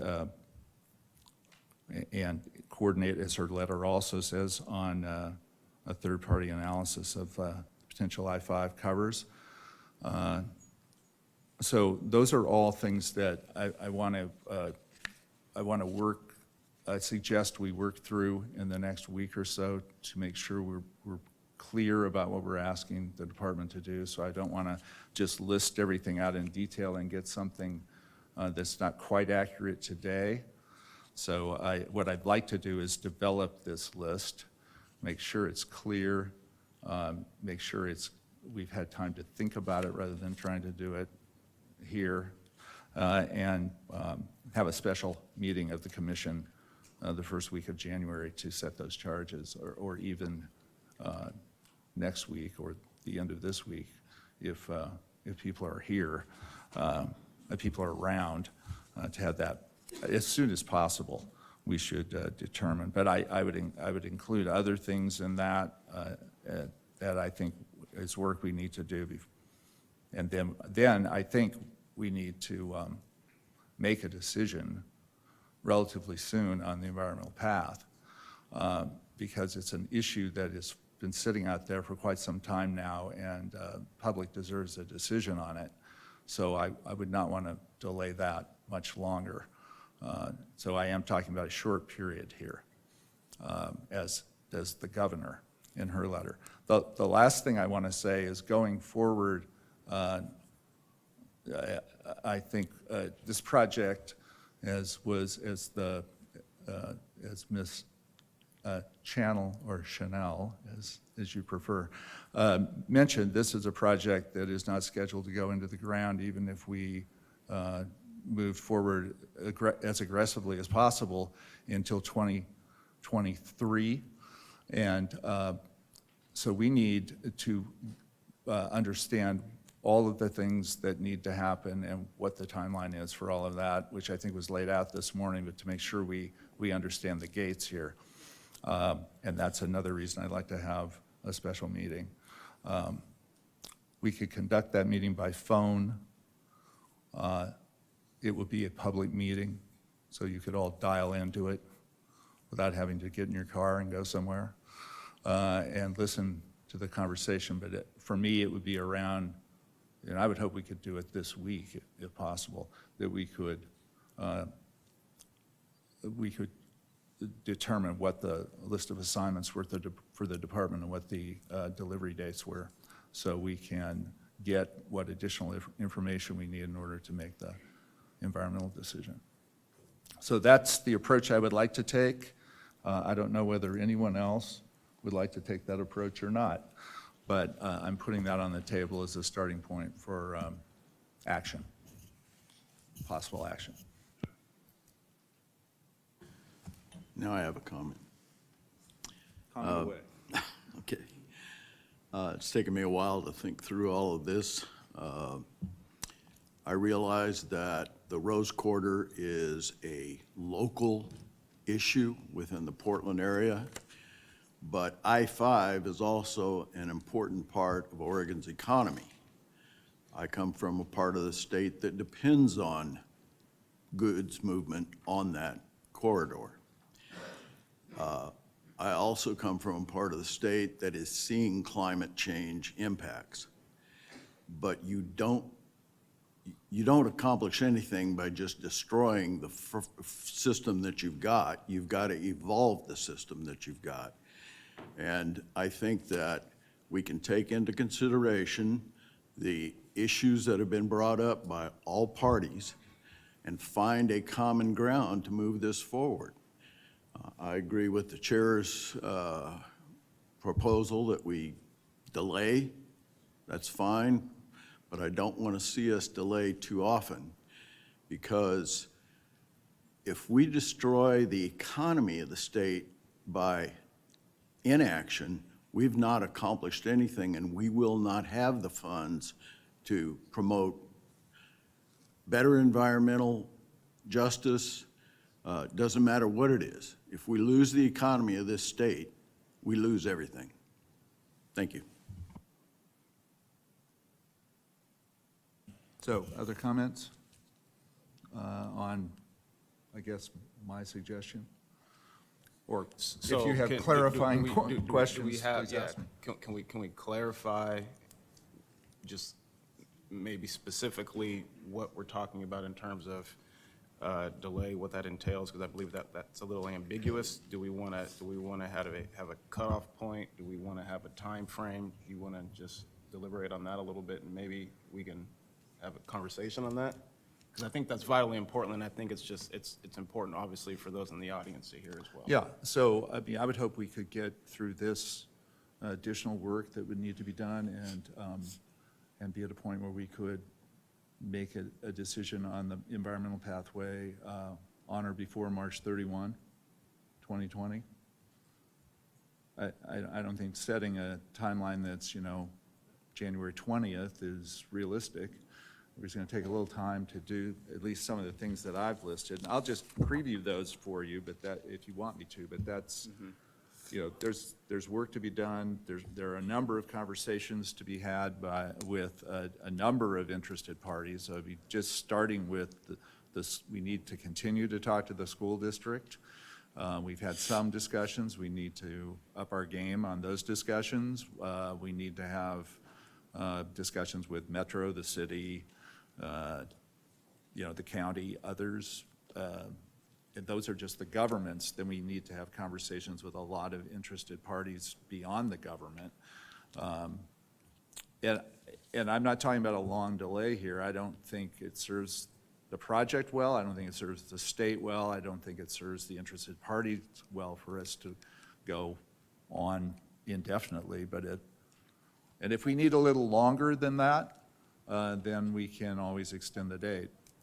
I see the governor's transportation policy advisor is now seated before me. So, Brendan, do you have something you'd like to offer?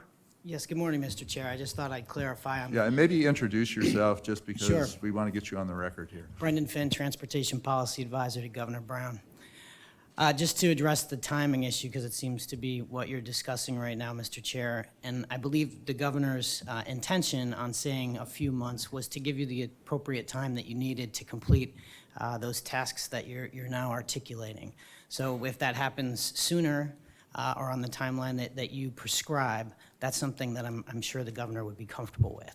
So I just wanted, I know it was kind of an ambiguous term of a few months. I think she wanted to give the commission the time they needed to address those issues that she articulated in that letter. Does that make sense, Thank you. Mr. Chair? That's helpful. And, Okay. you know, we can always, if we find we're not quite done. So I would say on or before is the kind of language I would use if there were a formal motion on this.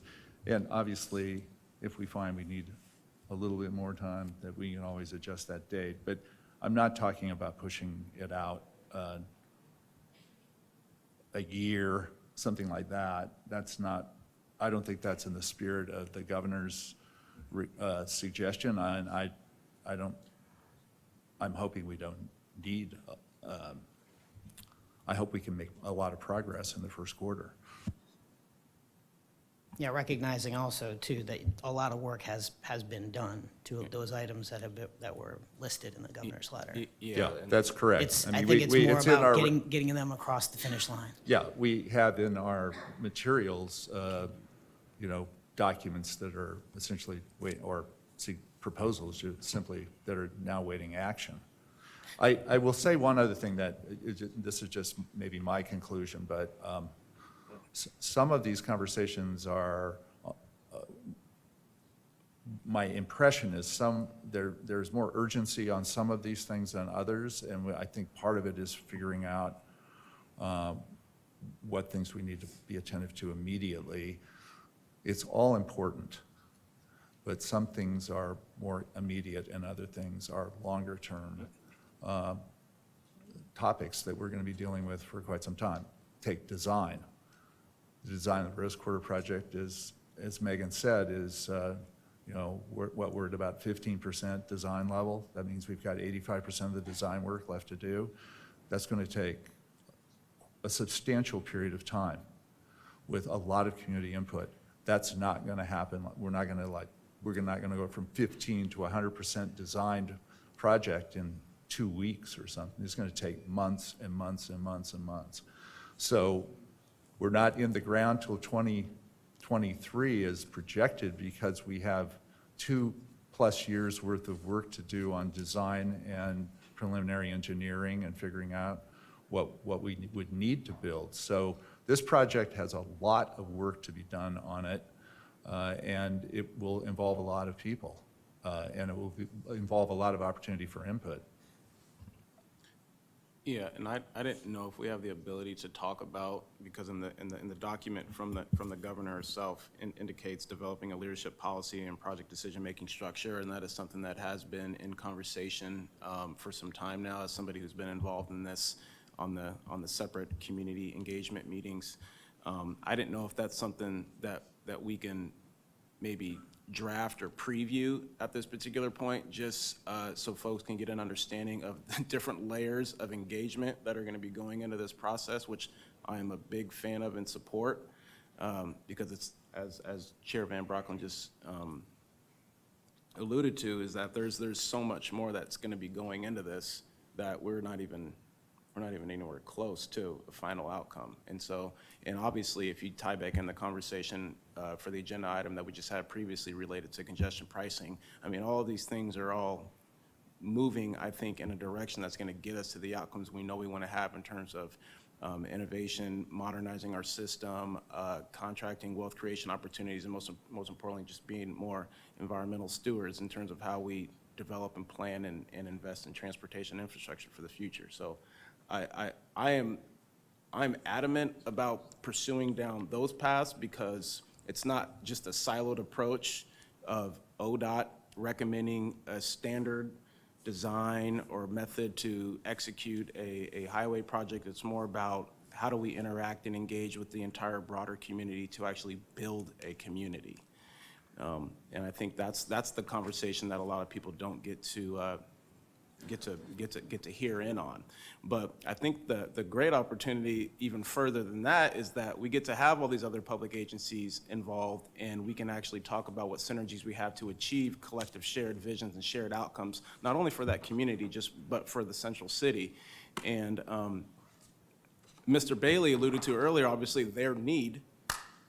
I mean, he had just indicated, I think he said $100 million or something. I don't know. Maybe that is something that gets considered part of this entire process.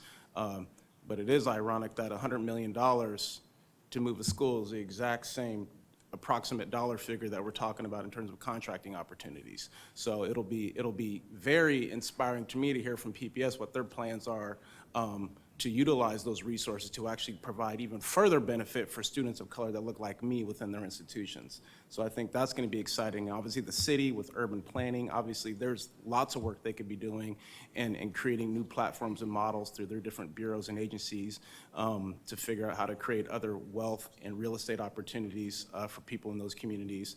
And Metro obviously is just doing a broad network of things around regional planning efforts that I think are going to take us in the future in Multnomah County as well as on social services. So I think we're still at the precipice and very early in these conversations, but I think in uniform fashion we can actually achieve something that's transformational that'll be a model for the 21st century.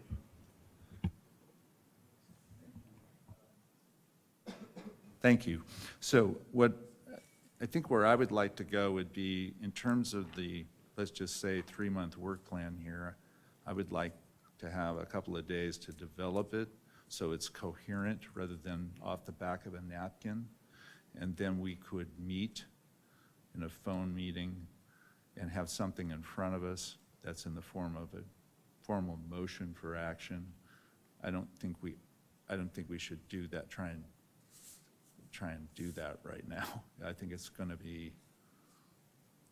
not the way I would like to see it done. It's just, I think we need to organize ourselves and get something in front of us that we can act on. Again, to be deliberated and acted on in an in a public meeting that people can dial into, and that will get us to a point where we can then make the environmental decision relatively soon, in a matter of a couple of 3 months. You don't like that timeline? Sharon has one. Oh, wait. Let me get Commissioner Brown first. It's not so much the timeline. I guess there's two things that keep crossing my mind is this really going to change the environmental process going forward? But the second thing is, I don't like phone meetings where you're inviting the public to call in, because trying to manage calls on a phone system. That's complicated. I'm is happy very to have a complicated. meeting in person. I agree. I would prefer that. I mean, being the commissioner, one of the commissioners that has to go, come from Medford, Oregon, if you want to talk about a commute, there's a huge one, but I'm willing to make that commute to a meeting as long as the public can be heard.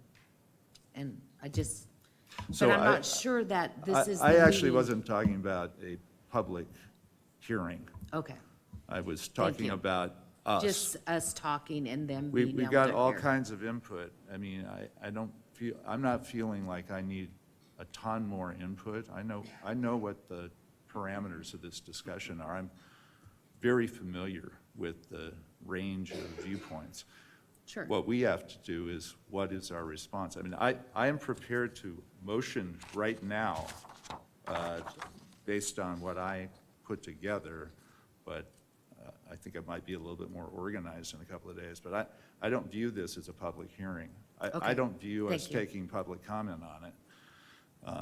I view us acting in response to the public comment we've already received.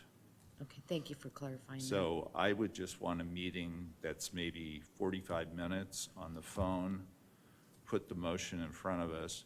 People, if they want to hear it, are welcome to hear it. I'm not trying, it's not going to be, it's going to be a public meeting. And if people don't like it, they can comment after we act and say you forgot to do something, or we don't like this. That's ongoing. We'll be getting that all the way through. I'm just trying to get in front of us a proposal that we can consider and comment on without having to listen to me rattle through it, not having it in front of you, not seeing the exact language, and that seems like an imperfect way to do it, and I'd rather do it in 3 days on a phone call, or whatever the minimum notice period is to notice the public we're having the special meeting, whatever that is. I think that's only a couple of 3 days. So that would be my idea. So I put off Commissioner Smith, so let me get Commissioner Smith and then Commissioner Calery. Thank you, Mr. Chair. I'm comfortable not making a decision today in light of what we've heard. I think that's probably the prudent course. I'm very concerned that we move with all deliberate speed in what decision-making we do, because I think we've been given a clear direction on how to proceed, or what to do, and we need to decide how to proceed. So I've heard a few things from the governor's letter that she's asked us to consider and do. I think that's what you're alluding to, is can we create that list? Yes. In the interest of time, can we maybe just have a dialogue of what those elements might be today, and if we can come up with them today, great, and if not, then schedule that meeting? Sure, why don't I just read what I wrote? With the qualifier that it's Work in process. it's the best I can do right now. So the motion I would put in front of the commission, if I were to put a motion in front of the commission right now, is that we delay the decision on the environmental path for a period of not longer than 90 days, or not longer than March 31, 2020, and that in the interim, we direct the department to do the following.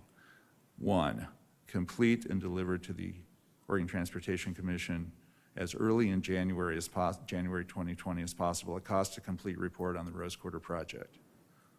That is what's the current cost of the project. Establish, and this again, these are directives to the department, establish an advisory and community advisory committees as discussed in our regional meetings that Mr. Bailey was alluding to, that we've all been participating, well, that Commissioner Simpson and I have been participating in, and prior to us, and Director Strickler, and prior to that, Director Garrett and Chair Boehne and Commissioner Simpson were participating in. I've been to 2 of those meetings. In coordination with the Albina Vision Trust, commission a third-party analysis of potential I-5 cover options in the Rose Quarter corridor. Continue to work directly with the local community, and by that I mean broadly, to develop a comprehensive public engagement on the project. And I say continue to because I know that the project team has already been doing public engagement, but that we would continue that. I would view us continuing that through design and engineering of the project. Work with the Portland Public Schools to attempt to address their concerns about the project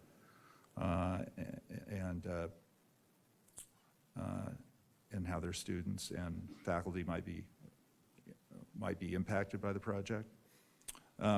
Work with regional government partners and regional government partners and community leaders to explore forward compatibility of the project to accommodate, to the extent possible, future improvements over the freeway over I-5 to meet future community planning goals, which is this whole issue of trying to build it in a way that anticipates possible future development at the street level.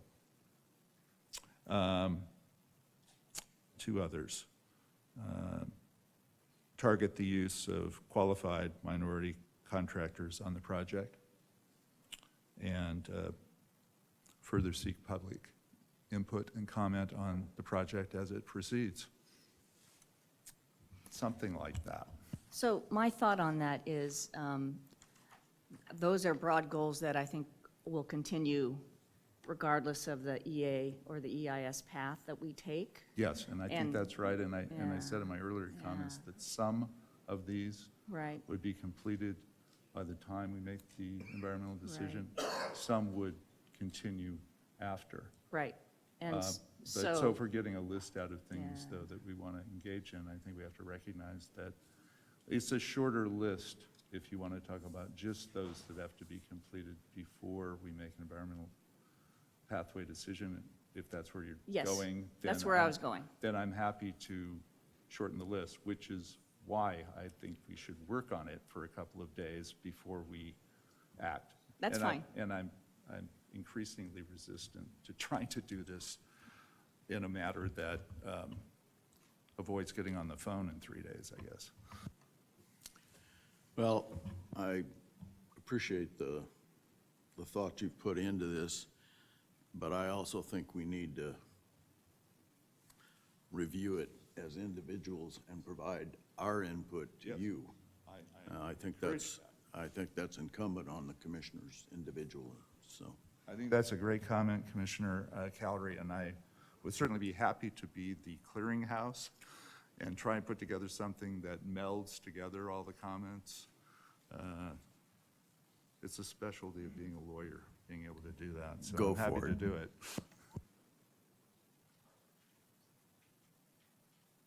Oh, where are we?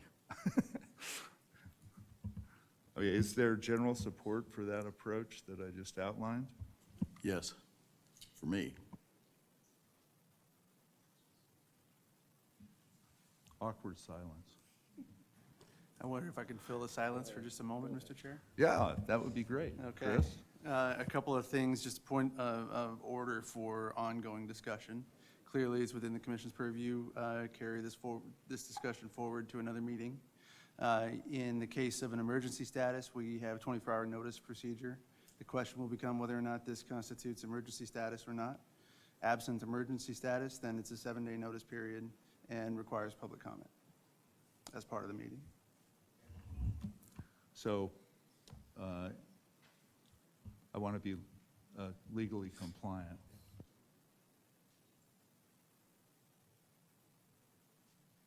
I just want to pick up on Commissioner Brown's comment, which I'm happy to have a meeting in person because I do agree. If we're going to do public comment, I was trying to be sensitive to the fact that we're getting close to the holidays. No, I think we're still talking about it because I'm sensing we're not quite to a formal motion.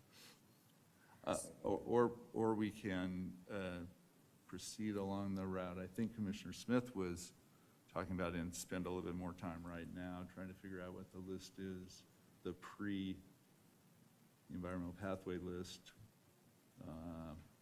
provided that we, if we miss something, we can add it. I guess I'm thinking,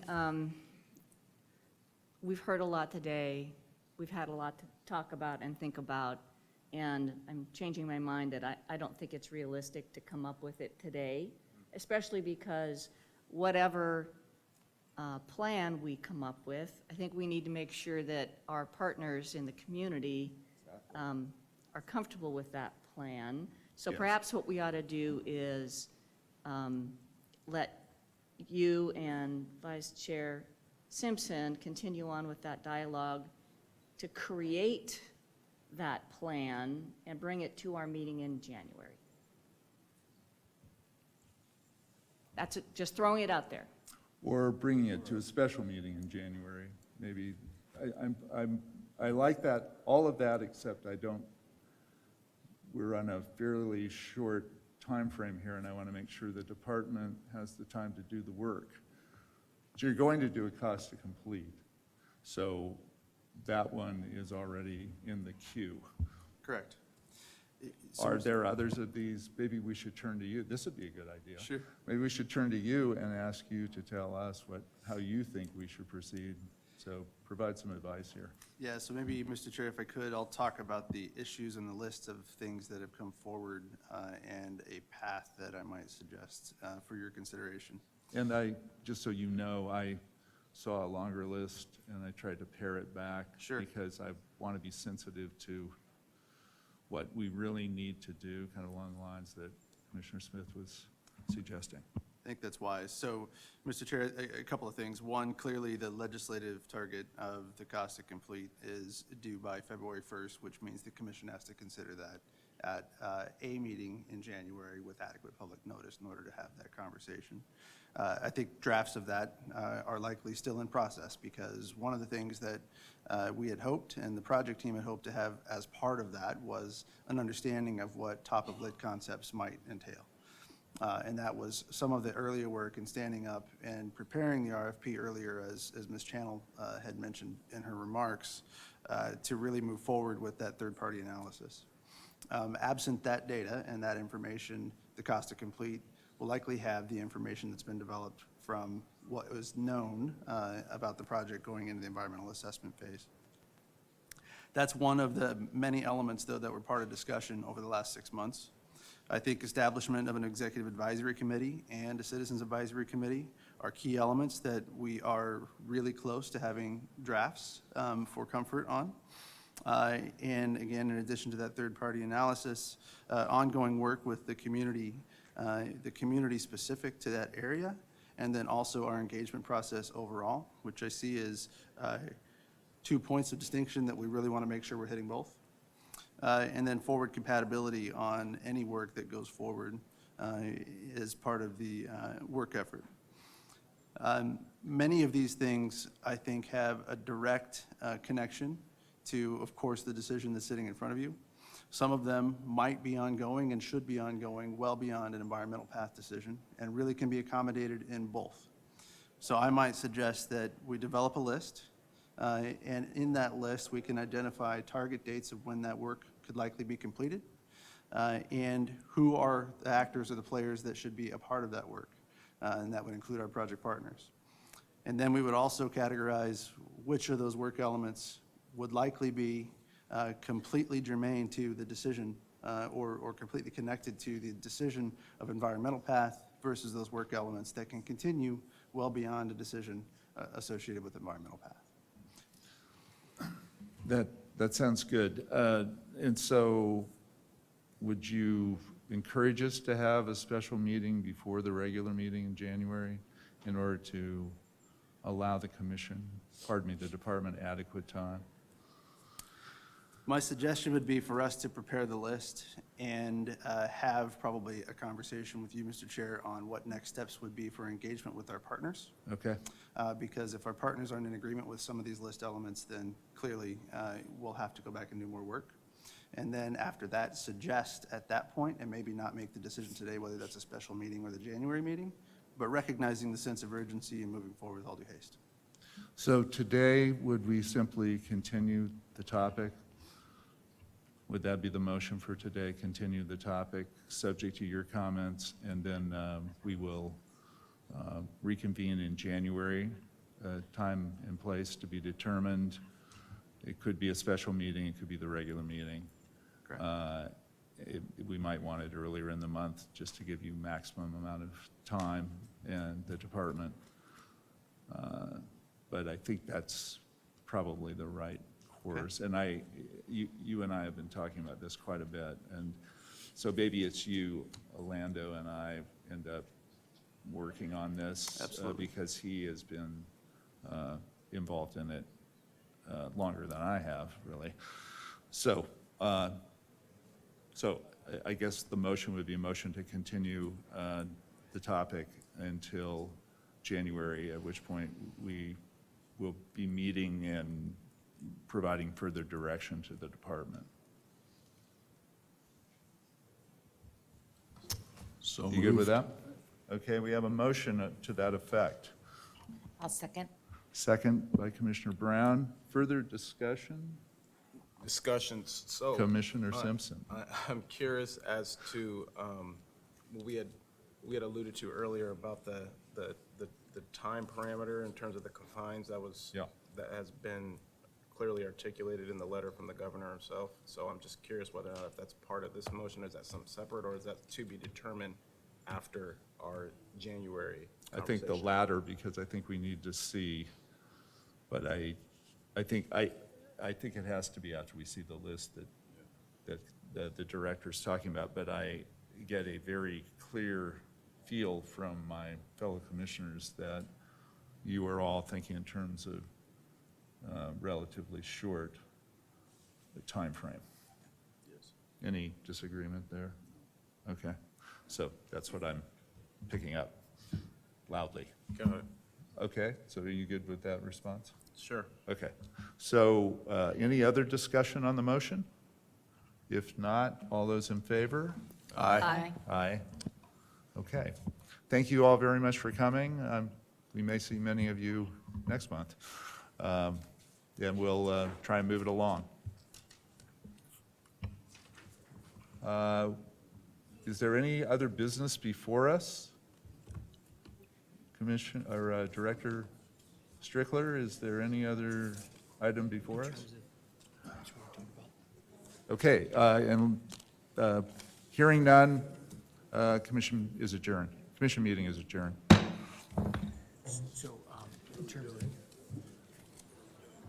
Oh, yeah, we still have to do all that.